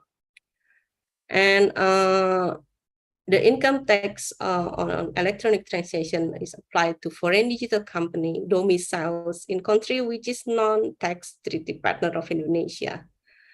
And tax basis, tax calculation, and collection mechanism needs to be regulated more. So to implement this income tax and electronic transaction tax, we need government regulation and Ministry of Finance regulation. And another type of tax is electronic transaction tax. It's not income tax. Based on criteria need to be formulated further. And it's applied to foreign digital company domiciles in country which is tax treaty partner of Indonesia. And the tax rate, tax basis, tax calculation, and collection mechanism need to be regulated more. Next. This is the more explanation of the ECB concept in the law number 2. So significant economic presence in the law has some criteria. So it should satisfy the global revenue threshold, the domestic sales threshold, and active user threshold. So foreign digital business domicile in non-treaty partner country and satisfy the SEP will be regarded as to have PE and have to pay income tax. On the other hand, if foreign digital business domicile in the treaty partner country and satisfy the SEP will have to pay electronic transaction tax. Next. How about the legal framework for implementing the Pillar 1 and Pillar 2? So in the Law on Harmonization of Taxation Regulation, or Undang-Undang HPP, Undang-Undang Nomor 7 Tahun 2021, there was adjustment of Article 32A of Income Tax Law. So based on this article, the government is authorized to sign and or implement treaties and agreement in the field of taxation with other countries or jurisdiction, both bilaterally and multilaterally, in the context of first, avoidance of double taxation and prevention of tax evasion, prevention of base erosion and profit shifting, exchange of tax information, assistance in tax collection, and other cooperation on tax matters. So when with the optimistic target, the MLC Pillar 1 will be signed in next year in the mid of 2023. Then based on this article, it can be implemented. But of course, it needs more implementing regulation, such as government regulation and Ministry of Finance regulations. Next. What are the challenges for implementation of Pillar 1 for Indonesia? I think these challenges not only for Indonesia, maybe also for other developing countries with similar circumstances or development. First is the strict implementation timeline to ratify MLI or MLC in this case for Pillar 1 and incorporate the rules into domestic regulation. If we see the timeline in the previous slides, so if MLC will be signed in the middle of 2023 and we plan to implement it effectively in 2024, we only have a gap like 6 months to prepare the domestic regulation and also the ratify the MLC. Based on our experience in processing regulation, usually it takes more time to finish all the regulation and ratification. So we have to be very cautious with the timeline for this. Another challenge is as we see the building blocks of Amount A, and also Professor Adrian Sawyer mentioned it's very complex. And if you follow the technical meeting discussion, there are so many details that we have to be understood. So the employee or the officer who will deal with this Pillar 1 should have good competence. And from the government side, first they can translate the discussion, the agreement in the Pillar 1 into the domestic regulation. So then the domestic regulation will be in line with the Pillar 1 guide. And there's also another challenge of inadequate administration and information system. So it is possible that the process in the tax office should be adjusted for implementing the Pillar 1. Another challenge is difficulty in obtaining data. I think this challenge is not only for Pillar 1, but also for other policy, tax policy. And another challenge also is potential increase in administrative costs. I think this is affect both sides, the tax authority and also the taxpayers. If we see the implementation pillar 1 will need more resources in both in human resources and also more administrative process and maybe adjustment in the system. Next, please. What are the efforts to address the pillar 1 challenges? First is carry out capacity building by involving several international organizations. Actually, we have been doing this with the OECD, not only with the OECD, but also with like regional organizations such as ASEAN Development Bank. So we have also bilateral discussion with the OECD in each part of the, for example, the building blocks of amount A. And then to accelerate the pillar 1 implementation process, as I mentioned, if it will be signed, the MLC will be signed in the mid of 2023 and will be implemented in 2024. There will be only 6 months gap to prepare all the regulations and ratification. The third one is conduct pillar 1 impact analysis. And we have been discussing about this impact analysis, not only with OECD, but also with our colleagues in Digitex, and also with other institutions such as University of Indonesia. Actually, we had this project with Bu Christine as well about analysis of the pillar 1 and pillar 2 impact. The third one is encourage cooperation and coordination with other countries with regard to pillar 1. So next year, Indonesia will be the chair of Association of Southeast Asian Nation, or ASEAN, and we will hold ASEAN Forum on Taxation. And one of the agenda is to have to develop awareness among ASEAN countries on the implementation of pillar 1 and pillar 2. And not all of the ASEAN countries are member of BEPS inclusive framework. And also it's important like to have similar understanding in the region about the implementation of pillar 1 and pillar 2.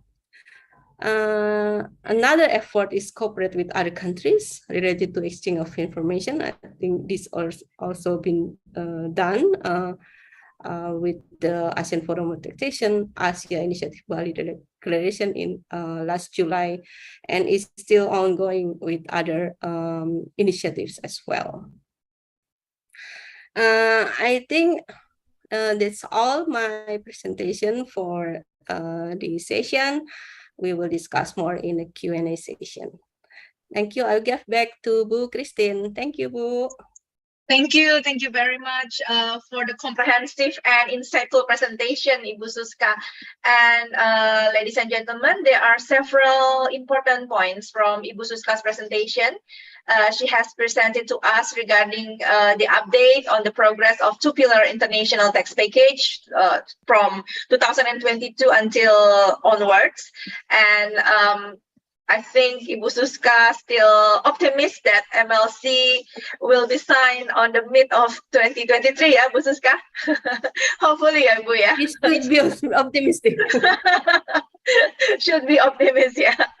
And then the Pillar 1 plan entry into force on 2024, if it is on still in the track, yeah. And Ibu Suska also mentioned several interesting things regarding the impact of Pillar 1 for taxpayers and also the challenges for implementation of Pillar 1 for Indonesia. Especially here, I think the difficulty in obtaining the data also, yes, I think is very important, and also the human resource. And there are several efforts to address the Pillar 1 challenges. like Ibu Suska mentioned, for example, that carry out the capacity building, Pillar 1 impact analysis, and so on. Well, hopefully there will be a positive progress soon, and hopefully the Pillar 1 will be implemented as planned. And also Ibu Suska give us the brief regarding the taxation of digital economy in Indonesia. Hopefully from that presentation, all the participants can get the knowledge regarding what is the progress in Indonesia, in what status we are now, and how is the taxation of digital economy in Indonesia. Okay, so let's carry on. Last but not least, I would like to invite Bapak Muslimin Damanhuri from Indonesia, Deloitte. Deloitte, Indonesia. Hello, Pak Muslimin. How are you? Hello, Bu Christine. Can you hear my voice? Yes, yes, I can hear your voice. Yes. Okay. Before I give it to you, then I will introduce you first. Pak Muslimin Damanhuri. Currently, he is a tax partner of Deloitte Touche Solutions Indonesia, and he got the Bachelor of Economics from University of Indonesia, and also Master of Management from University of Indonesia, and he got the Certified Indonesian Tax Consultant, a Registered Tax Court Attorney, and Chartered Accountant. Today, he will share to us regarding the strengthening tax transparency through G20 to support the digital economy transformation success. Muslimin, the screen is yours. Thank you.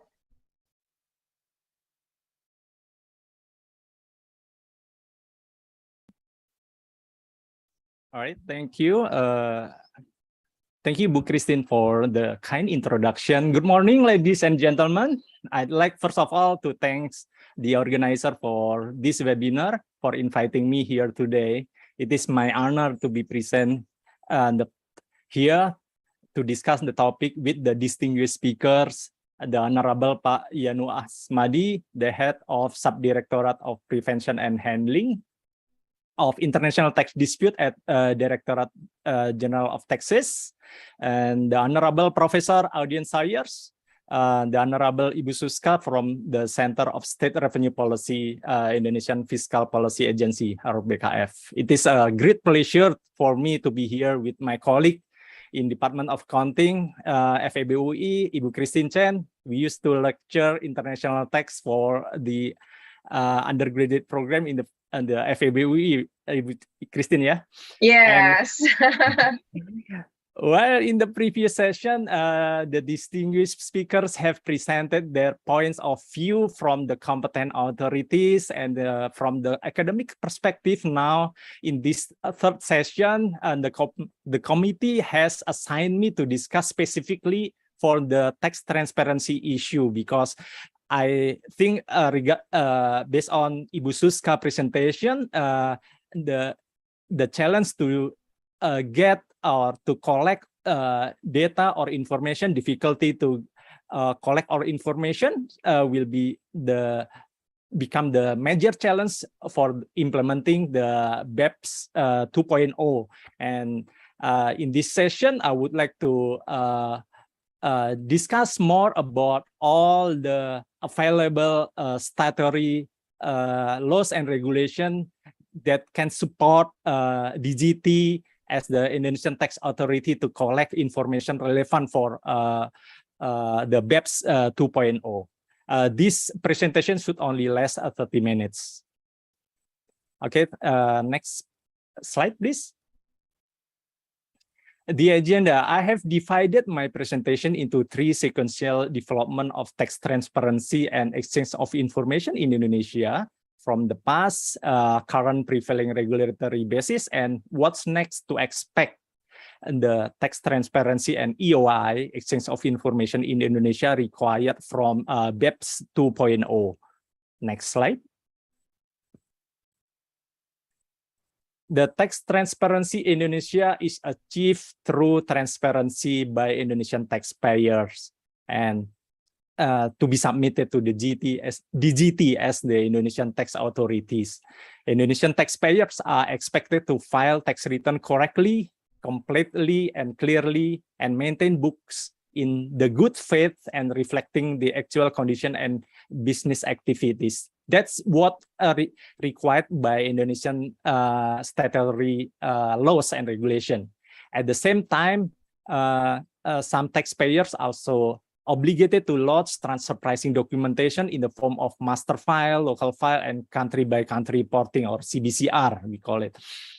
Meanwhile, the law also authorized the DGT to access either domestic information within DGT itself, any third parties in Indonesia, and other government agencies.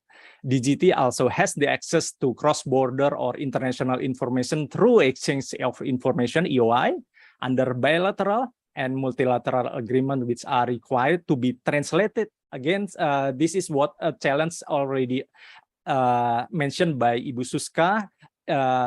All the bilateral and multilateral agreements must be translated into domestic legislation, and further there will be a challenge how to develop a dedicated IT information technology system to accommodate the exchange of information itself. So that is the general framework of my presentation this session. Next slide, please. All right, so this is what already governed under Indonesian General Provision and Procedures Law, or we call it as KUP law, Undang-Undang KUP. I would go through this following slide quickly, but just would like emphasize that under current Indonesian statutory law, taxpayers are obligated to report tax return correct in the implementing statutory tax calculation based on the actual condition, with all required elements to report origin or source of tax objects in the tax return. Next slide. Under the General Provision and Procedures Law, the bookkeeping as a basis to calculate the tax payable must be carried out with the good faith and reflecting the actual conditions or business activities of taxpayers. These books, records, and documents as basis for the bookkeeping must be maintained for 10 years period in Indonesia. That is what required under Indonesian domestic laws. Next slide, please. So, next slide. Yes. And for certain taxpayers having related parties transaction with their related parties, also required to lodge a transfer pricing documentation, TP docs, in the form of master file, local file, and CBC reporting.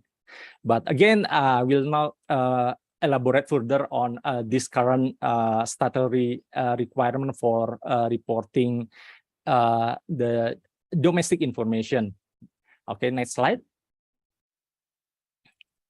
Further, during a tax audit, the law also authorizes or obligates taxpayers to provide, show, lend any books, records, documents, and giving a chance to enter places or rooms deemed necessary by the tax auditors and provide any required assistance during the tax audit. So this is the authority granted by the laws to the DGT as the tax authority in relation to the collecting all the data or information, as Bu Suska just elaborate as one of the challenges for the implementing the BEPS 2.0.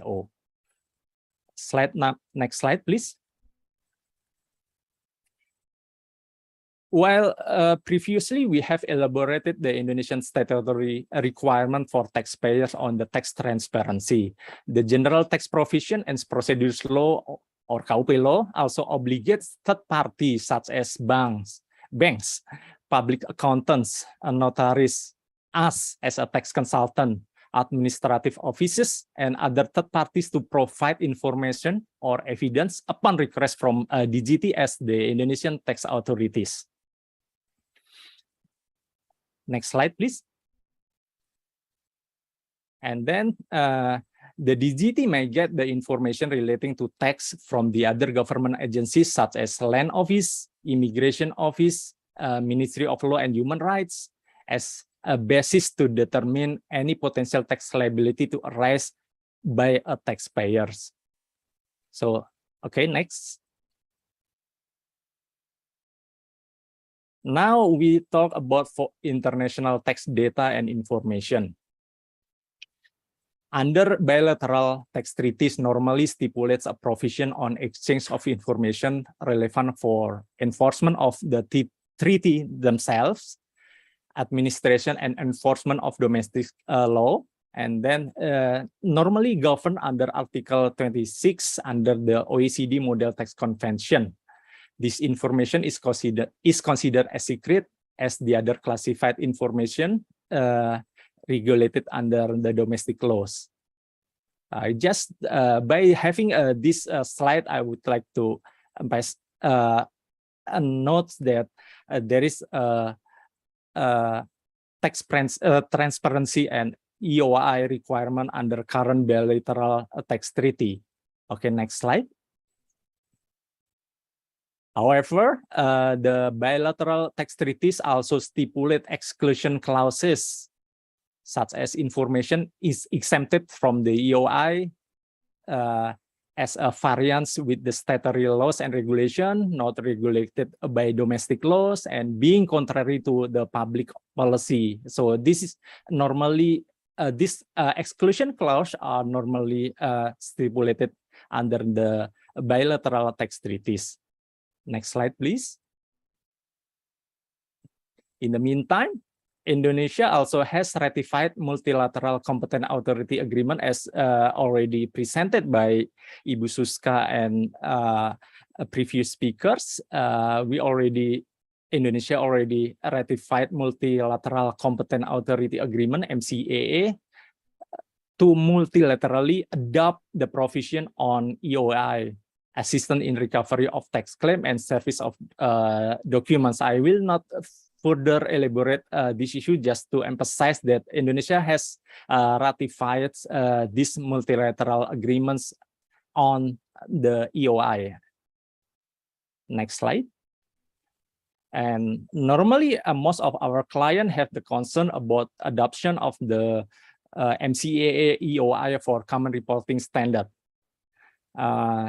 MCAA EOI for common CRS has been in effect since September 2018, and MCAA exchange of CBC reporting was signed in 2017 and has been effective accordingly.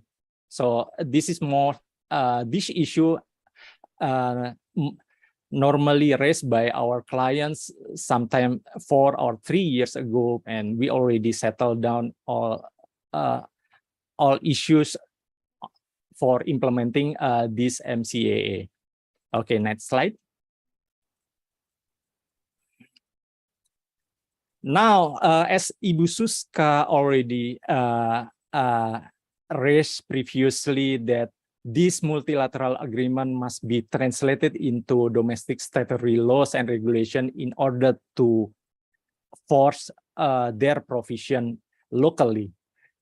And currently, we have Minister of Finance Regulation number 39, year 2017 on procedures for exchange of information under international treaties, government regulation in lieu of law, as already mentioned by Ibu Suska, which has been enacted as law by law number 9 2017 on access to financial information for tax purposes, and Minister of Finance Regulation number 70 year 2017 as amended by MOF Regulation number 19 year 2018 on technical guidance of access into financial information for tax purposes. That is what have been in effect since 2018 for the MCAA EOI for common reporting standard.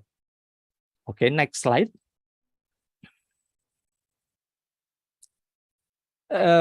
Basically, this is to explain level of details on information to be exchanged and type of EOI, exchange of information, which constitute EOI upon request, spontaneous, and automatic EOI. But I will not further detail what have been regulated under PMK 70/2017 because this session will emphasize on the tax transparency for international tax information and especially for the implementation of BEPS 2.0. Okay, I will go further to other slides. Next slide, please. Generally, the MOF Rec number 70/2017 also confirm the information to be exchanged to conclude information necessary required for conducting the principal purpose test. Basically, we adopt the principal purpose test in the PMK 70/2017, such as information on assets ownership, such as deed of establishment and documents on the entity informations can be exchanged between the competent authorities of the treaty countries. Accounting information not only limited to the financial statement and accounting records, but also copies of relevant agreements, export declaration, and bill of ladings. And we have been seeing that this document has been exchanged between the competent authorities, and it's quite surprisingly that the basic document for the accounting information also exchange between authorities. And banking information such as bank statement, LC, and beneficial owner details also subject to the exchange of information under the PMK 70/2017. All right, next slide.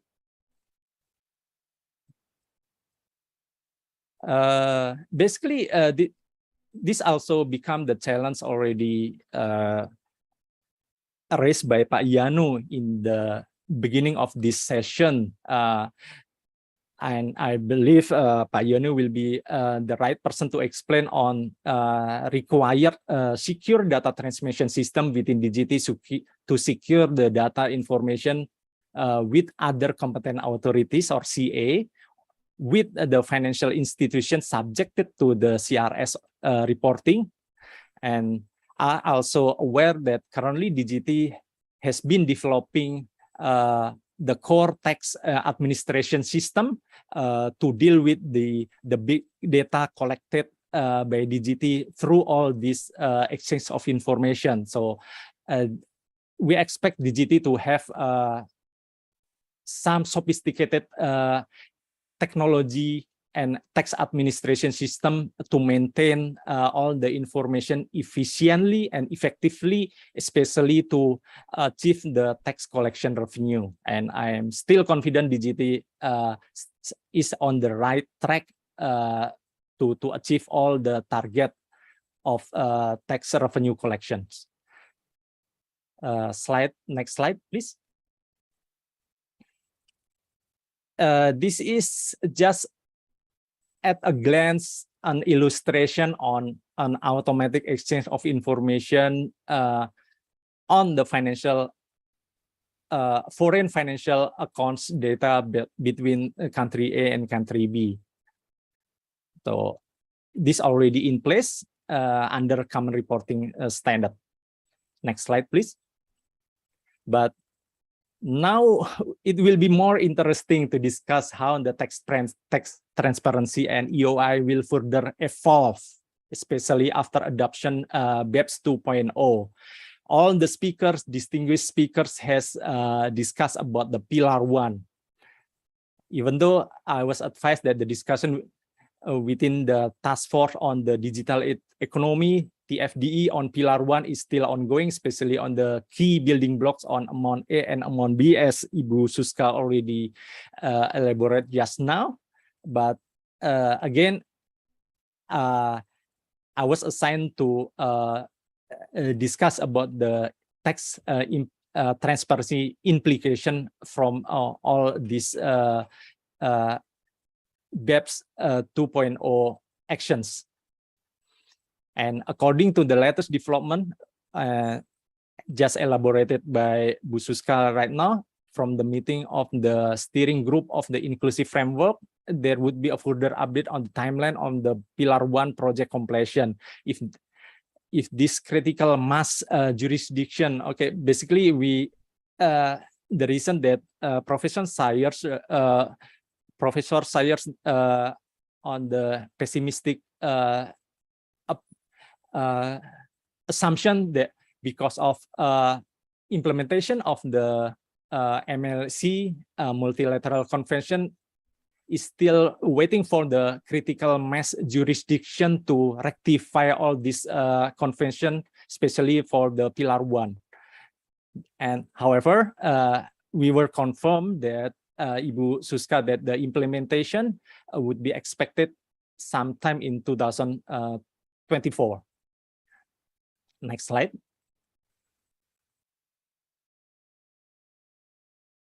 Well, all the distinguished speakers already discussed about Pillar 2, which has concluded the discussion on globe anti-base erosion or globe. Indonesian peoples very love to use terms quite attractive globe and subject to tax rule or STTR. And I believe there should be a separate session to discuss further on the globe, which cover income inclusion, IRR, and under tax payment, UTPR, and the threshold of the multinational enterprise with of annual revenue of 2,050 million euro based on the BEPS action number 13 on CBCR, and again the global minimum tax tariff of 15 and the cap-off clause already stipulated and agreed under the Pillar 2. Okay, next. This is basically just summary of the timeline expected on adoption of Pillar 2 or into the domestic regulation. The previous speaker already discussed about the Pillar 1 adoption, which are currently ongoing discussion. So by this slide, I would like to emphasize that the Pillar 2 has been translated into domestic regulation, with Pak Yanu should be most the appropriate person to explain further on the translation of the regulation into domestic laws and regulation. However, Ibu Suska juga already explained about the latest amendment under the Undang-Undang HPP, harmonization of tax regulation law, which amend the Article 32A of the Indonesian income tax law as a legal basis for implementing of statement of the two-pillar solution in Indonesia. So basically, the amendment on the Article 32A of income tax law will say like this: the government is authorized to form and implement an agreement in the field of taxation with the partner countries or jurisdiction, both bilaterally and multilaterally. This provision is new in the Article 32A in the context of not only for the avoidance of double taxation and prevention of tax evasion as already indicated in the previous income tax law, but also include this in the additional provision in Article 32A from Undang-Undang HPP, which include prevention of erosion and of the taxation base and shifting of profits, and international tax treaty on exchange of information, So basically, this to cover the EOI under international tax treaty and tax collection assistance and other tax cooperation. So basically, Article 32A of income tax law has been expanded to cover all the consensus and the agreement made under the BEPS 2.0. In 2022, in this year, government also expected to issue a further government regulation and Minister of Finance regulation concerning implementation of the GLOBE, IIR, and UTPR in Indonesia. We have been aware that the OECD or G20 inclusive framework on BEPS has finalized the provision of the model rules. As already Pak Yanu explained, there has been model rules on GLOBE and their commentaries as a reference for the members of the inclusive framework to implement the domestic regulation for the GLOBE. Next year, we are expecting IIR and STTDR, while 2024 UTPR also is expected to adopt it. This is based on Ibu Suska explanation on the timeline for adoption of BEPS 2.0. Next slide, please.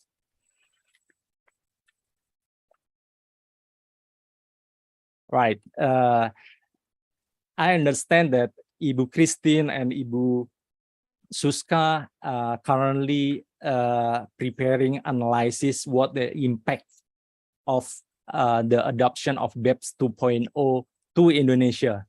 And this is maybe our input, my input for the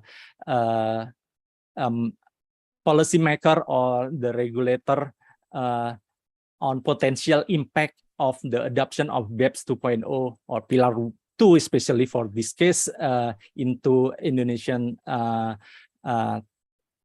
tax environment. This is a simple illustration to describe an implication of adoption for Pillar 2, which may attract to unfavorable consequences for Indonesia, which have granted granted some tax incentive for foreign investor in the form of tax holiday and tax allowance a few years back.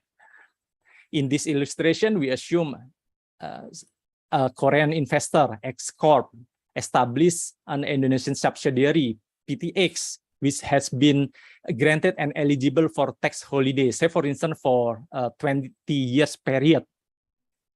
Due to the tax holiday facility, the effective tax rate in Indonesia will become 0%, while the global anti-base erosion or GLOBE under Pillar 2 requires imposition of the global minimum tax rate of 15% from the X-group business in Indonesia.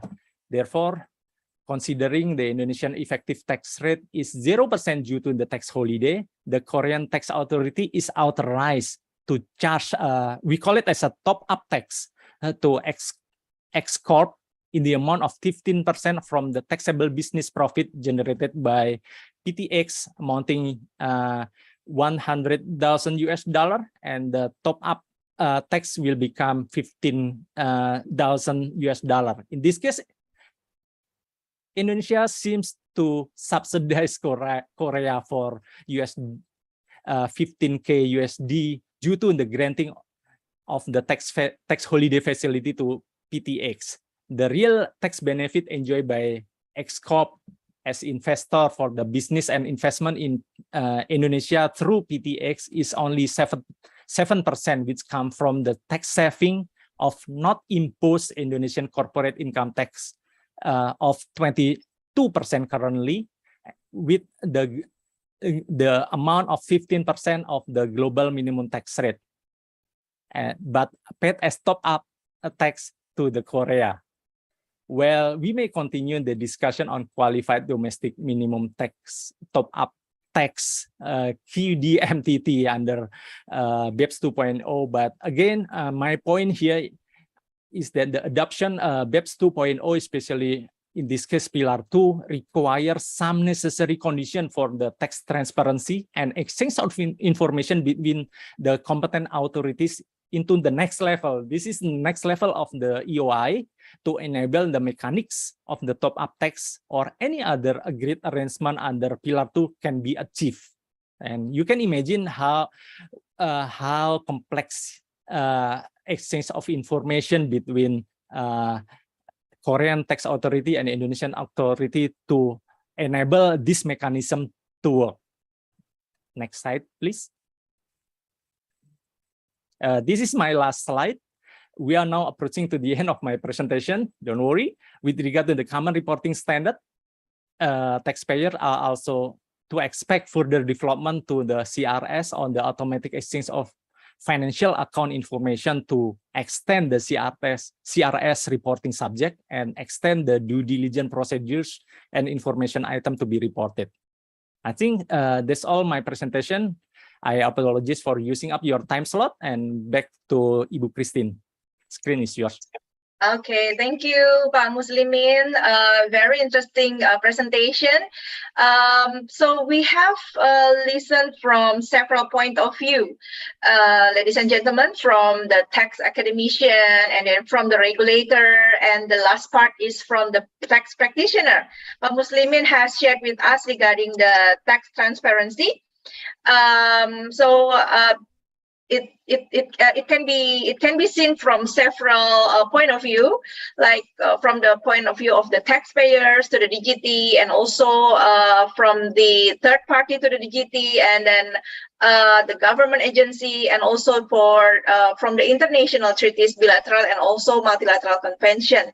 And the last part, Pak Muslimin has shared with us regarding the impact of the Pillar 2 implementation. Yeah, so maybe yes, you're right that there are several amendments should be made regarding the Pillar 2 and also the Pillar 1 implementation through the domestic regulation. Okay, now we have come to the end of our panel discussion, but we still have Q&A session after this. Thank you very much. I appreciate to all of the speakers for keep the time precise as allocated. Now let's move to the Q&A session.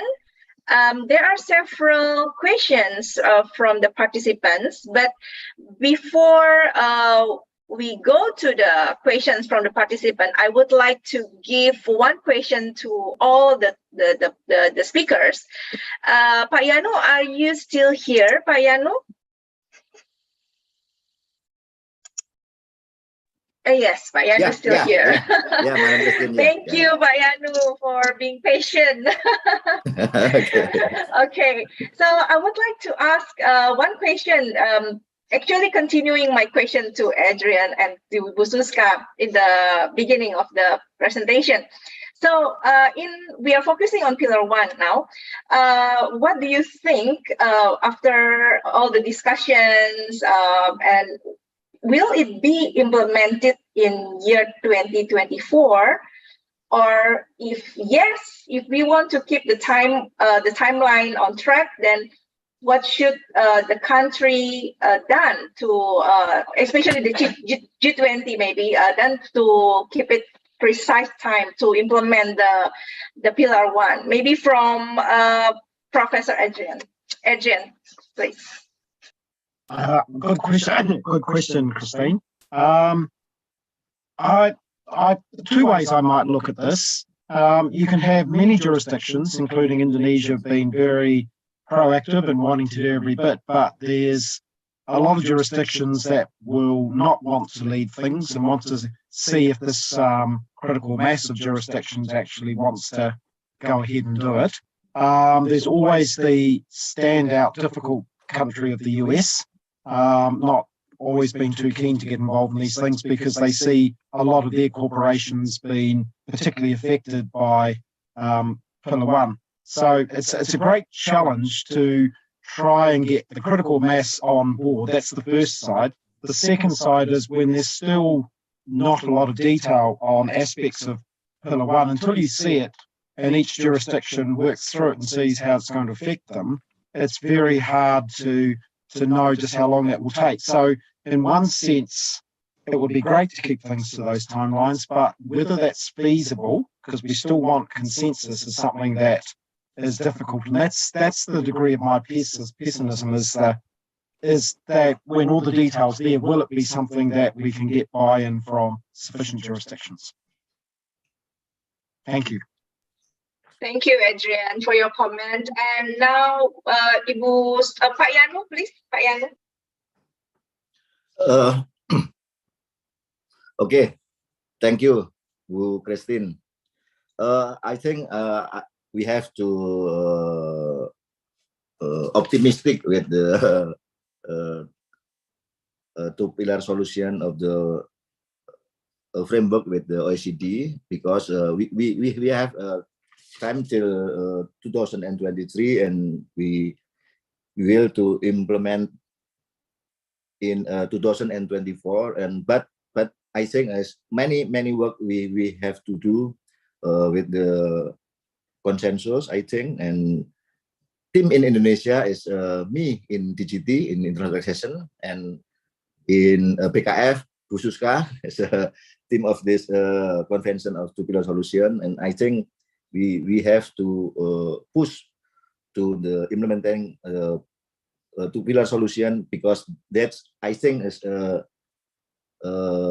useful also for Indonesia, because with the economic digital is the special problem. So with the two-pillar solution, I think that will be solved the problem about the taxation on the digital economic transaction. Okay, I think thank you, Bu Kristen. Yeah, thank you, Pak Yanu. How about you, Bu Suska? Yeah, first I must comment on the Pak Muslimin previous comment that I didn't confirm that it will be implemented in 2024. So this is just the target, the optimistic target. And as we discussed in this morning, there are several issues, including the technical discussion and also the critical mass. We have still some challenges if you want to implement it soon. But as the G20 presidency, Indonesia encouraged this implementation.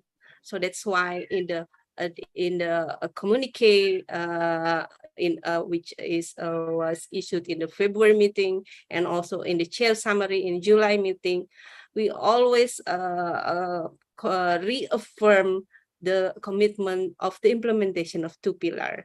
And in the next meeting in October also, we will also convey about this concern.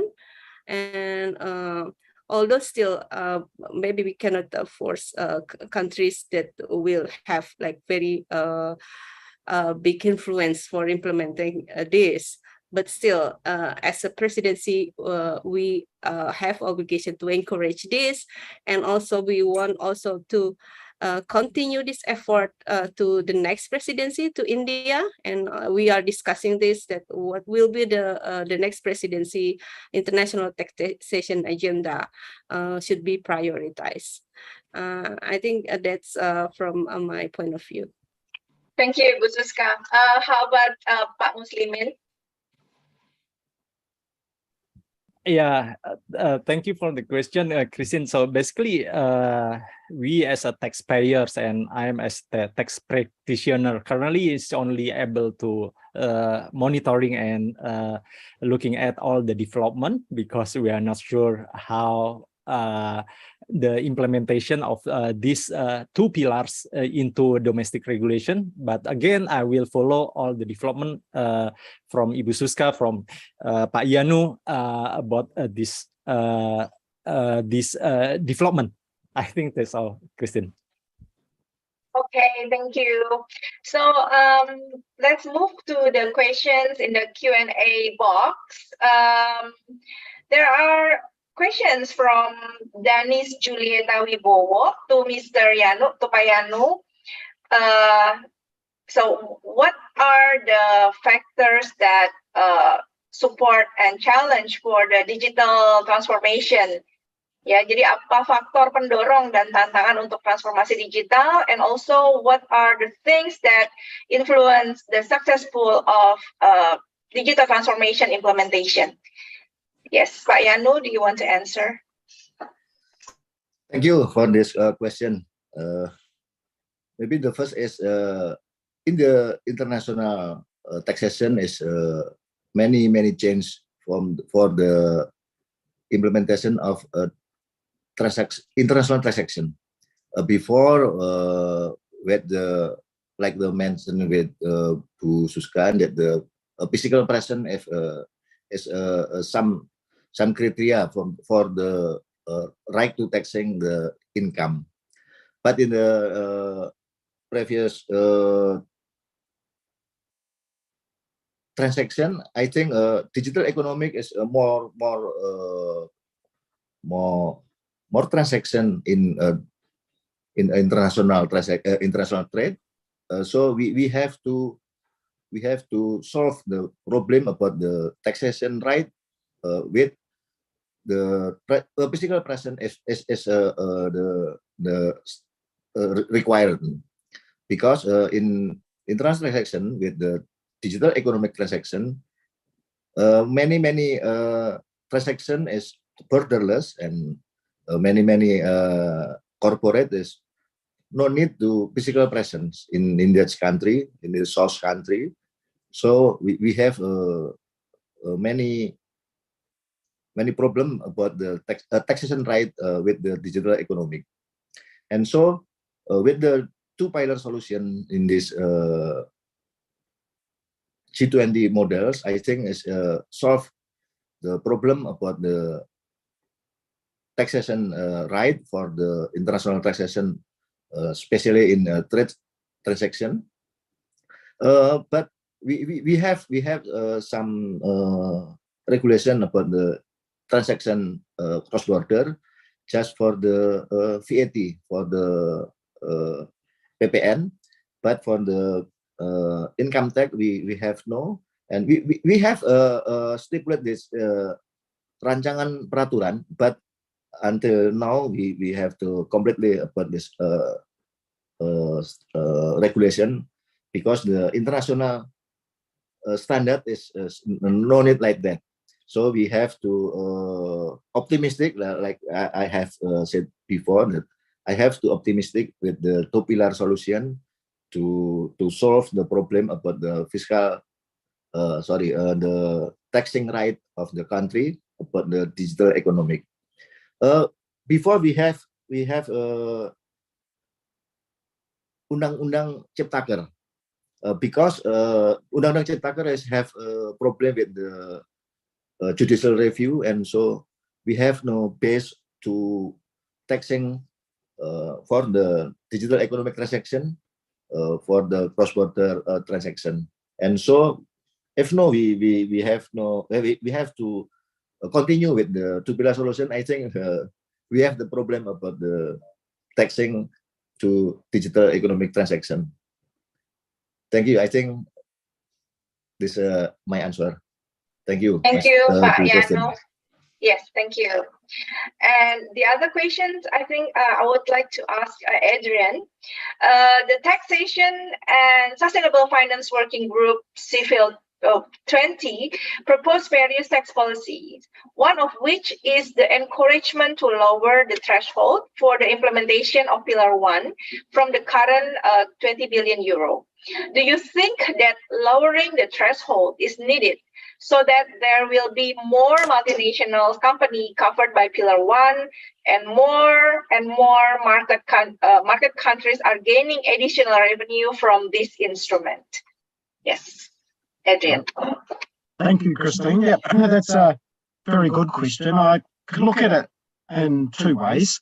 Yeah, I would agree that if the threshold was lowered, it should capture more of these very large multinational groups, simply because there will be more whose threshold will come up to that lower level.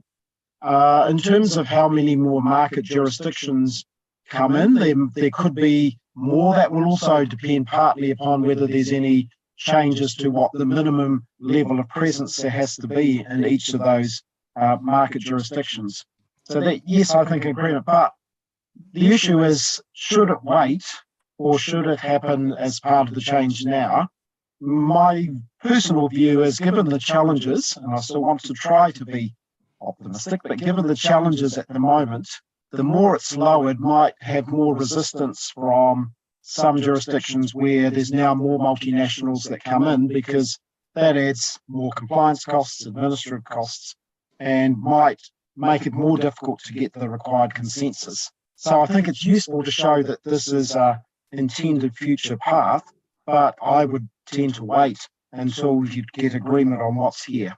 The more broad you make something, the greater challenge I think it is to get the consensus agreement. Thank you. Thank you for your comments, Adrian. Thank you.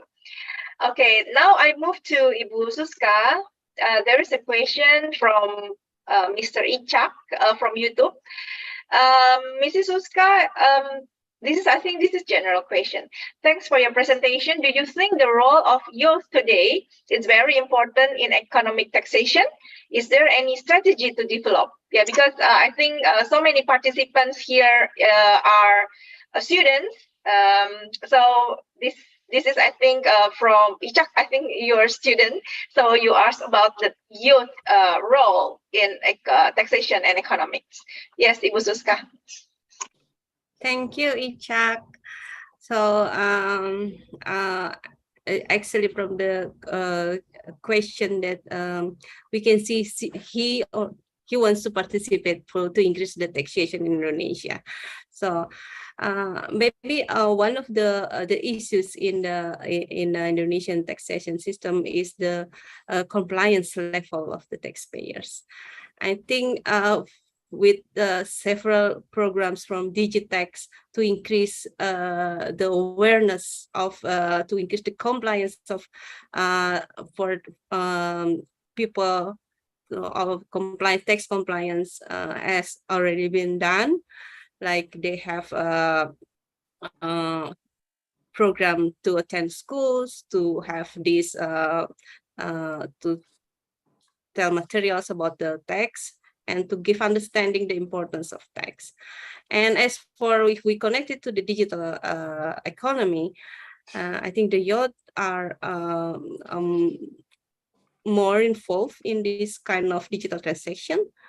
And I think the understanding about the taxation in this is also very important for them, not only as students, but also as a member of societies that contribute to the economy. And I think it's very good to have this kind of discussion, a seminar, to then to give more understanding for the youth about the development in the digital economy and taxation.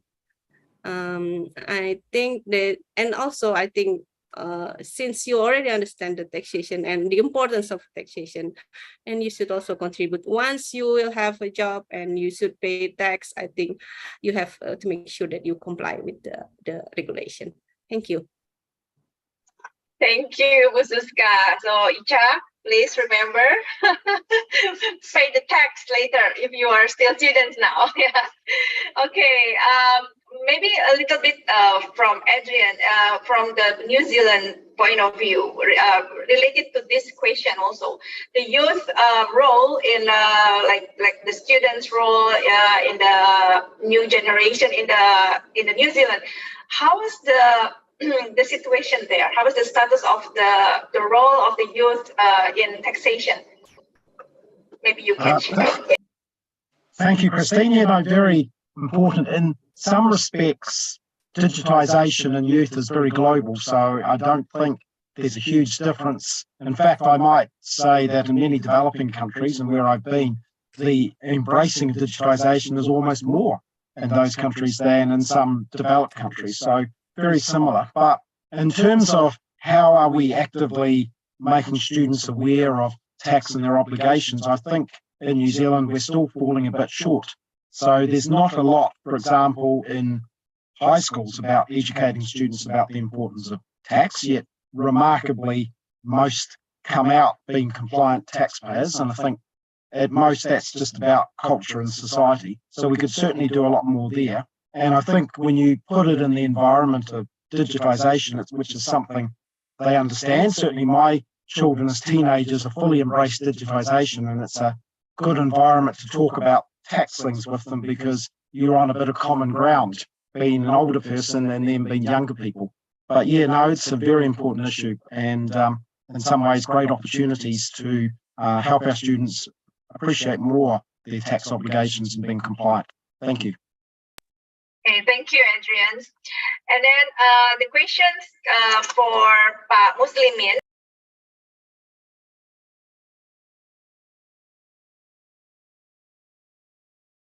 Okay, so you can read from the Q&A. It's from Venus. I think this is the students from Venus, Jeremia Tommy, to Mr. Muslimin. I would like to ask specific questions about carbon tax to stimulate a green economic growth, which refers to Law Number 7, 2021, as Pillar 2. What is the direct impact of implementing a carbon tax as carbon pricing towards a foreign investment and MSMEs as local volunteers? Then, apart from its positive impact on the environment, will the realization of this carbon tax have the impact on individual taxpayer society? For example, maybe by increasing the fuel rates because of tax cost, and refer to the tax concept is almost as similar with the consumption tax in CVAT. Are there other sectors outside the transport aspect that will have an impact on the community as individual taxpayers? Thank you. So I think it's regarding the carbon tax. Yeah, Pak Muslimin, maybe you will want to try to answer this question. All right. Okay, I will try to answer the question. Basically, it's quite interesting question from Jeremy, Tommy. I'm glad that the younger people have the concern on the green economy. That is also my concern personally. But I also recall that a report in the BEPS 2.0 project explicitly raised an issue about carbon pricing.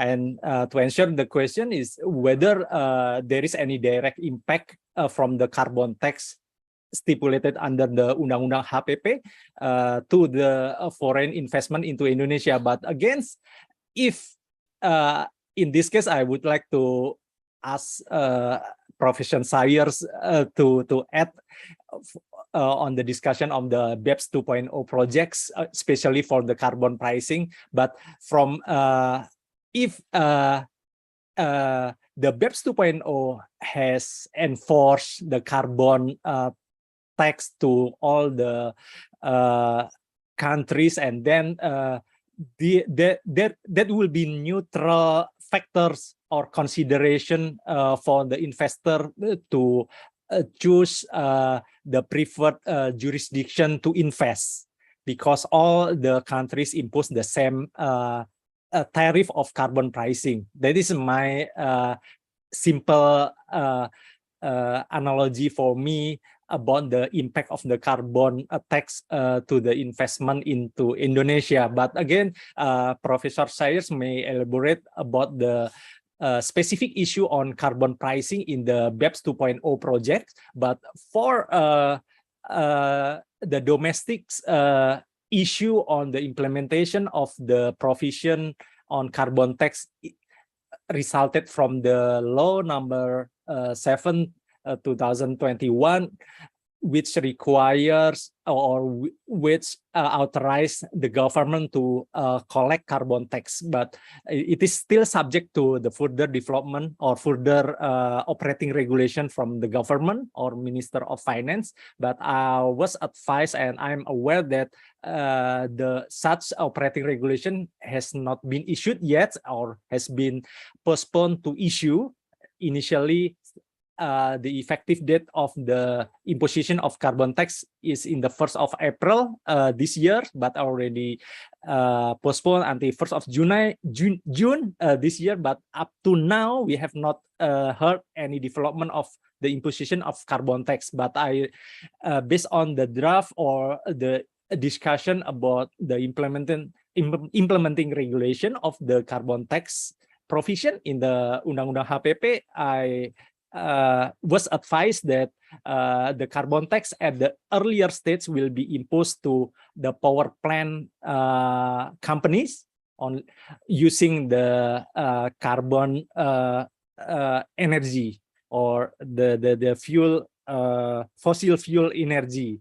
And again, that is based on the draft regulation already circulated through to the tax practitioners, but to identify potential impact to you as individual taxpayer or society, and then there may be some further development, because in the earlier stage here to impose to the power plant company is not done yet because of so many responses or challenges from the business player, because of the recovery from the pandemic and the situation of the current economy is getting worse in the next year, etc., etc. But again, there is still a long journey how the impact the carbon tax to you as an individual taxpayer. That is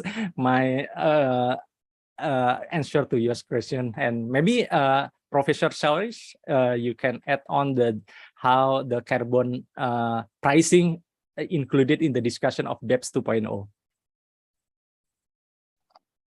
Yes, Adrian, do you want to add regarding this carbon tax?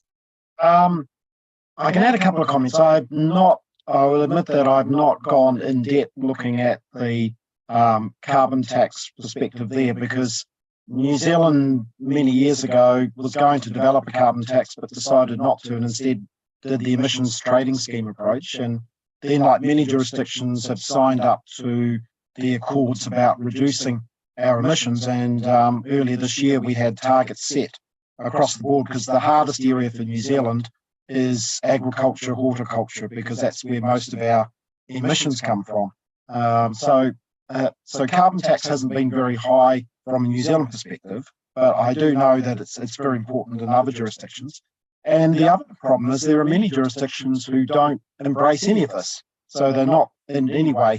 I've been recently over in the Gulf states, and if you look at the Gulf states, they don't generally seem to have any interest in what they're doing on emissions, because they're pouring out the fossil fuels at massive rates, because that's how they make money. So one of the big challenges here is getting jurisdictions, mass of them, to agree about reducing emissions. And then the second stage is agreeing upon what is the best approach to it. Is it a tax? Is it just setting reductions? Is it having to be able to trade and find ways that you can offset things? So it's a huge challenge, and I'm not personally sure just how putting this through and trying to get things through this approach with BEPS 2.0, but I think trying to get some global agreement on it is very, very important. And just how we do it, I'm not entirely sure. Thank you. Okay, thank you. Hopefully, Jeremiah, your question can be answered. Yeah. Okay, and then I think this is the last question. The last question, I think, is for Ibu Suska and Pak Yanu. How can all communities and all agencies maximize in maximizing tax to support Indonesia's sustainable development, innovation, and resilience according to the target of RJPMN 2024 until 2045? And what are the maximum tax strategy that transform the economy for IKN development in the future? Yeah, Bu Suska, do you want to answer this question? It's very strategical policy question. Yeah. I think it's very important to understand that next year we will have a consolidated fiscal balance. So we will go back to the 3% deficit threshold. And as for this last 3 years, because of the pandemic, we had the flexibility to have more than 3% deficit of the fiscal budget. And I think the revenue from tax is very important. And I think Bu Menteri also already had this press conference mentioning about the next year. The target for tax revenue is hitting the new target, and also the expenditure side also more than 3,000 trillion rupiah. And this is also important that participation contribution for all part of societies to have like contribute to the tax revenue. And but still also on the other hand, the system is being improved. I think Pak Yanu from Digitex could explain that we will have the core tax system will be implemented in 2024 as if it is will be as planned, and then the system will be more efficient for administration, and also to have the risk management, to increase the compliance rate. And I think this is very important. As for the IKN, I think the support from not only from the budget but also from the business sector to invest in the IKN to have this the project is will be successful. I think it's also important. I think that's all from my side. Okay, thank you, Bu Suska. Pak Yanu, do you want to add something? I think as answer for the Bu Suska is enough, because it's so a strategic question, I think. Thank you, Bu Suska. Maybe I will explain a little bit about the core tax system. Yes, that Bu Suska mentioned before, that in DGT now is project to implement the core tax system in 2023. And with this system, we have the integrated system to all the system and or CRM, compliant risk management, and other controlling to taxpayer and other data, like the Pak Muslimin mentioned about the especially for the tax planning, transfer pricing, with the documentation taxpayer, with the CPC report also, and all the system and all the data source is integrated in the one system as a core tax. And I think with the new system, we could improve the revenue from the taxation in Indonesia, and so maybe could support the project for the IKN. I think that's enough. Thank you. Yes, thank you. Yeah, thank you, Pak Yanu. Thank you very much. We have to end our discussion today because of the time. Finally, I would like to thank all the amazing speakers and also to all the participants who already joined today's webinar. We have discussed comprehensively about the G20, especially for the tax cluster, BEPS in general, and also the concept and the progress of Pillar 1. And also we discussed about the development of tax transparency globally and domestically. Hopefully, we can get valuable knowledge and insight regarding the undertaking tax policy in accordance with G20's digital economy transformation, especially on Pillar 1. See you again in our next event, and thank you so much. Thank you. Thank you. Thank you. Thank you.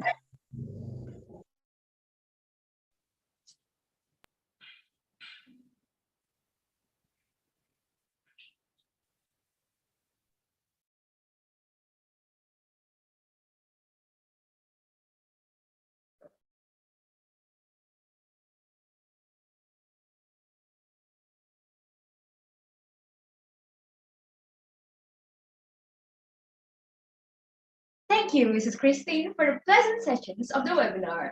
That will conclude all the webinar sessions of the 12th Tax Intercollegiate Forum, Undertaking Tax Policy in accordance with G20's digital economy transformation. We want to sincerely thank Mrs. Christine, who has become our moderator for the day. We also want to thank all the amazing speakers that have been here with us through all the sessions. From Mr. Yanu Asmadi, as Deputy Director of International Taxation for Dispute Prevention and Settlement at the Directorate General of Taxes. Mr. Adrian Sawyer as Professor of Taxation at the University of Canterbury.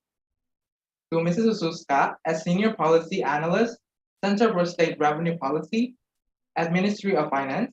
And Mr. Muslimin Damanhuri as a Business Tax Partner at Deloitte. We know you are busy people, yet you are taking time out of your busy schedule to be here and give us eye-opening speeches and valuable insights. Therefore, we sincerely want to thank each and every one of you.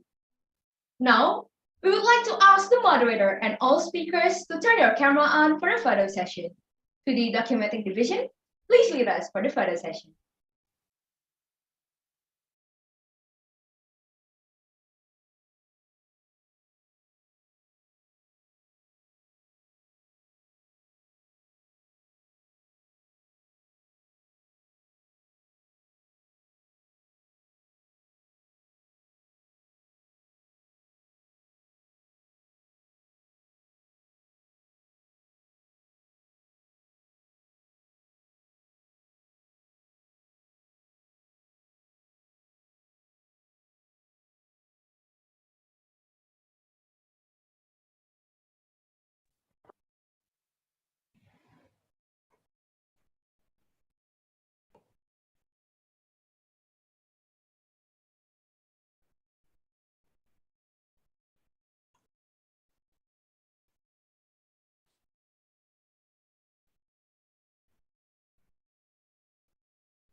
For speakers, moderator, and committees, please turn on camera for a moment. The documentation session will be done.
Okay, I am going to start the documentation session in 3, 2, 1.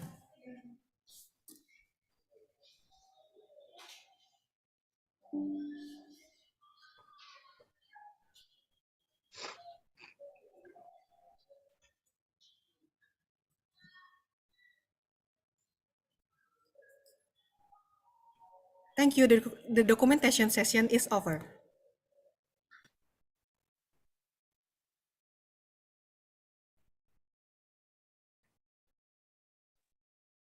We hope that the knowledge conveyed by our speakers can be useful for the advancement in the world of taxation, now and in the future.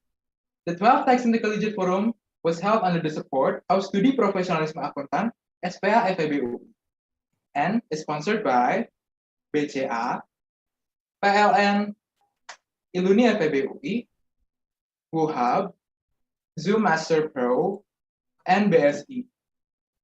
This event is also supported by our media partners, which is poskota.net, Koran Jakarta, Depok 24 Jam, Majalah Pajak, kabarkampus.com, Warta Ekonomi, DDTC, Event Web Indonesia, Kata Data, Z Radio 99.9 FM, Eksekutif, Bibis News, Infobank, Marketeers, Hipwi, Ortex, Minmor.id, Infoseminarworkshop.id, Seputar Seminar, Webinar Gratis, Info.seminar.nasional, Infobintaro.com, ISEC UI, info.seminar, infolombaevent.id, event.campus, point campus, webinar.kui, info event mahasiswa, sarjana event ID, curhatan mahasiswa, seminar.info.id, info.event, seminar.id, lombapena.id, rajanya event, webinarindonesia.info, event center, event.tik, infowebinar.event, eventlomba.indo, and seputarinfo.id. Now, we would like to inform all participants to fill in the attendance by scanning the barcode on your screen or via the action link bit.ly/presensiwebinar the 12th TIF. We also remind you to enter a unique code on the attendance form in order to validate your attendance, that is the 12th TIF.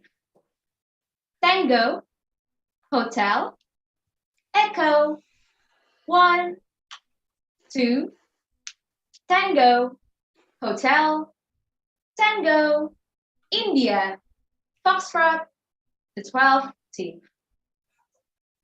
Only participants who have registered, fill in attendance, and entered the Unicode correctly will receive a certificate. The attendance form will close at 3 p.m. today. We have now reached the end of the webinar. As today's MC, to sadly sign off. We wish you a great weekend and see you at the 13th Tax Intercollegiate Forum webinar. And thank you. Goodbye. Bye, everyone. Thank you.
Cuma dengan satu jari, semua urusan listrik langsung beres, res. Ini dia, PLN Mobile. Kalau cuma gangguan aja sih, nggak usah panik. Tinggal tap menu pengaduan, cus petugas PLN-nya langsung datang. Atau mau isi token? Yang asiknya lagi nih guys, sekarang isi token listriknya bisa dari 5.000 doang loh. Cuma PLN Mobile yang bisa pasang listrik baru, atau mau ubah daya, atau cek hitungan listrik. Nah, buat kamu yang pengen internetan anti lelet dan kuotanya nggak habis-habis, ya internet di PLN Mobile lah. Asiknya lagi nih guys, kamu sekaligus juga bisa nikmatin layanan TV kabelnya. Atau mau dapetin hadiah menarik setiap bulan, kirim kode referral sebanyak-banyaknya, hadiahnya banyak banget. Ada mobil listrik juga loh. Urusan listrik serahin aja ke PLN Mobile. Halo guys! Tahu gak, sekarang cuma dengan satu jari, semua urusan listrik langsung beres, res. Ini dia, PLN Mobile. Kalau cuma gangguan aja sih, nggak usah panik. Tinggal tap menu pengaduan, cus petugas PLN-nya langsung datang. Atau mau isi token. Yang asiknya lagi nih guys, sekarang isi token listriknya bisa dari 5.000 doang loh.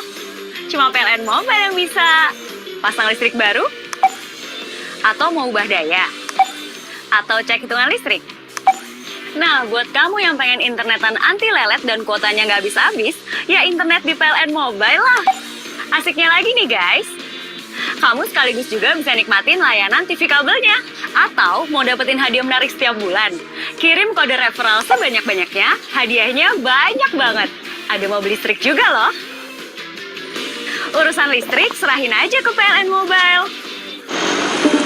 Hidup itu penuh dengan kode. Ada kode yang bunyinya agak. Ada juga yang bunyinya kode yang cuma satu gaya, tapi punya banyak makna. Kode yang ngomongnya A, aja, terserah. tapi artinya B. Kode mata-mata. Kancil 1, kancil 2, ambil. Atau kode mata. Kode yang bikin seneng. Atau yang bikin ribet. Nomor rekening lu berapa?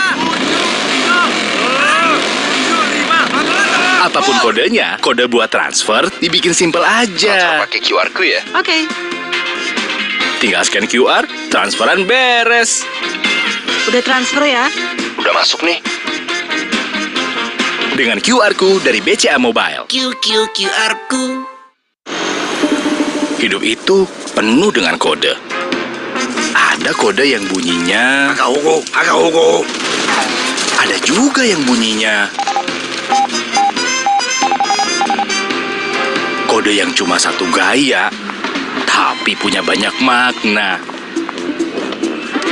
Kode yang ngomongnya A, aja, terserah. tapi artinya B. Kode mata-mata. Kancil 1, kancil 2, ambil. Atau kode mata. Kode yang bikin seneng. Atau yang bikin ribet. Nomor rekening lu berapa? Apapun kodenya, kode buat transfer dibikin simple aja. Pakai QR ku ya? Oke. Tinggal scan QR, transferan beres. Udah transfer ya? Udah masuk nih. Dengan QR ku dari BCA Mobile. QR ku.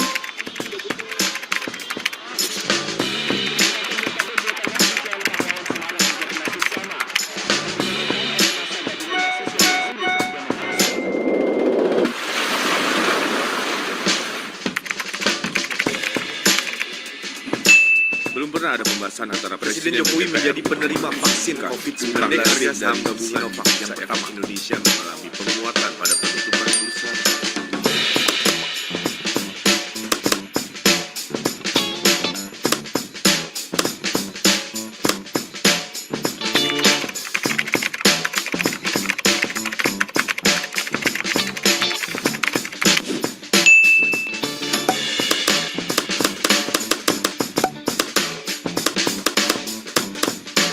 Koran Jakarta, kebenaran itu tidak pernah memihak.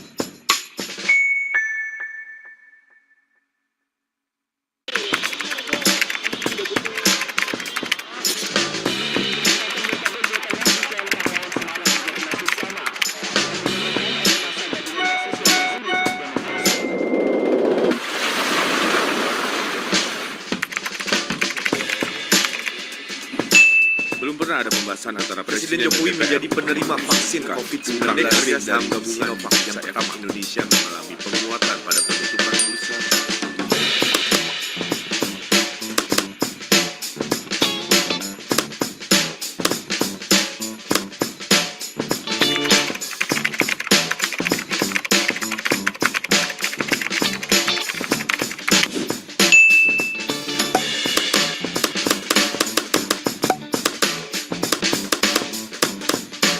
Koran Jakarta, kebenaran itu tidak pernah memihak.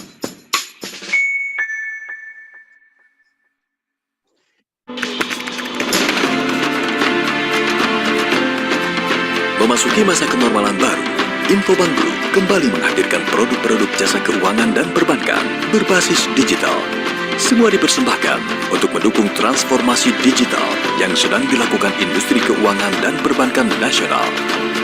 Infobank Institute menghadirkan produk-produk jasa konsultasi, in-house training, workshop, public discussion, dan produk-produk e-learning lainnya. Biro Riset Infobank menyajikan produk-produk riset, analisis, mapping industri, dan outlook report. Infobank Event mempersembahkan event-event webinar, e-awarding, dan public communication berbasis digital. Infobank Publishing melakukan berbagai kegiatan publishing untuk mendukung kebutuhan publikasi dan komunikasi perusahaan, serta kebutuhan publik secara luas melalui Infobank Magazine, infobanknews.com, The Finance, dan The Asian Post. Infobank TV menyajikan liputan dan konten analisis mendalam terkait update industri keuangan dan perbankan. Semua bisa Anda dapatkan melalui Infobank Store. We analyze, you decide. We are all born to be a leader. Never shown a weakness, we're just getting stronger. Get your mind up, we're the founder. Now we are on fire, turn the plan into power. We're all born to be a leader. Never shown a weakness, we're just getting stronger. Get your mind up, we're the founder. Now we are on fire, turn the plan into power. One stop place for your company, part of your success vision. With collaboration and seed funding, WooHub is gonna help you standing. The struggle you'll be going through, WooHub is gonna make dreams come true. We'll help you to the top, we will never stop. We are all born to be a leader. Never short of weakness, we're just getting stronger. Get your mind up, we're the founder.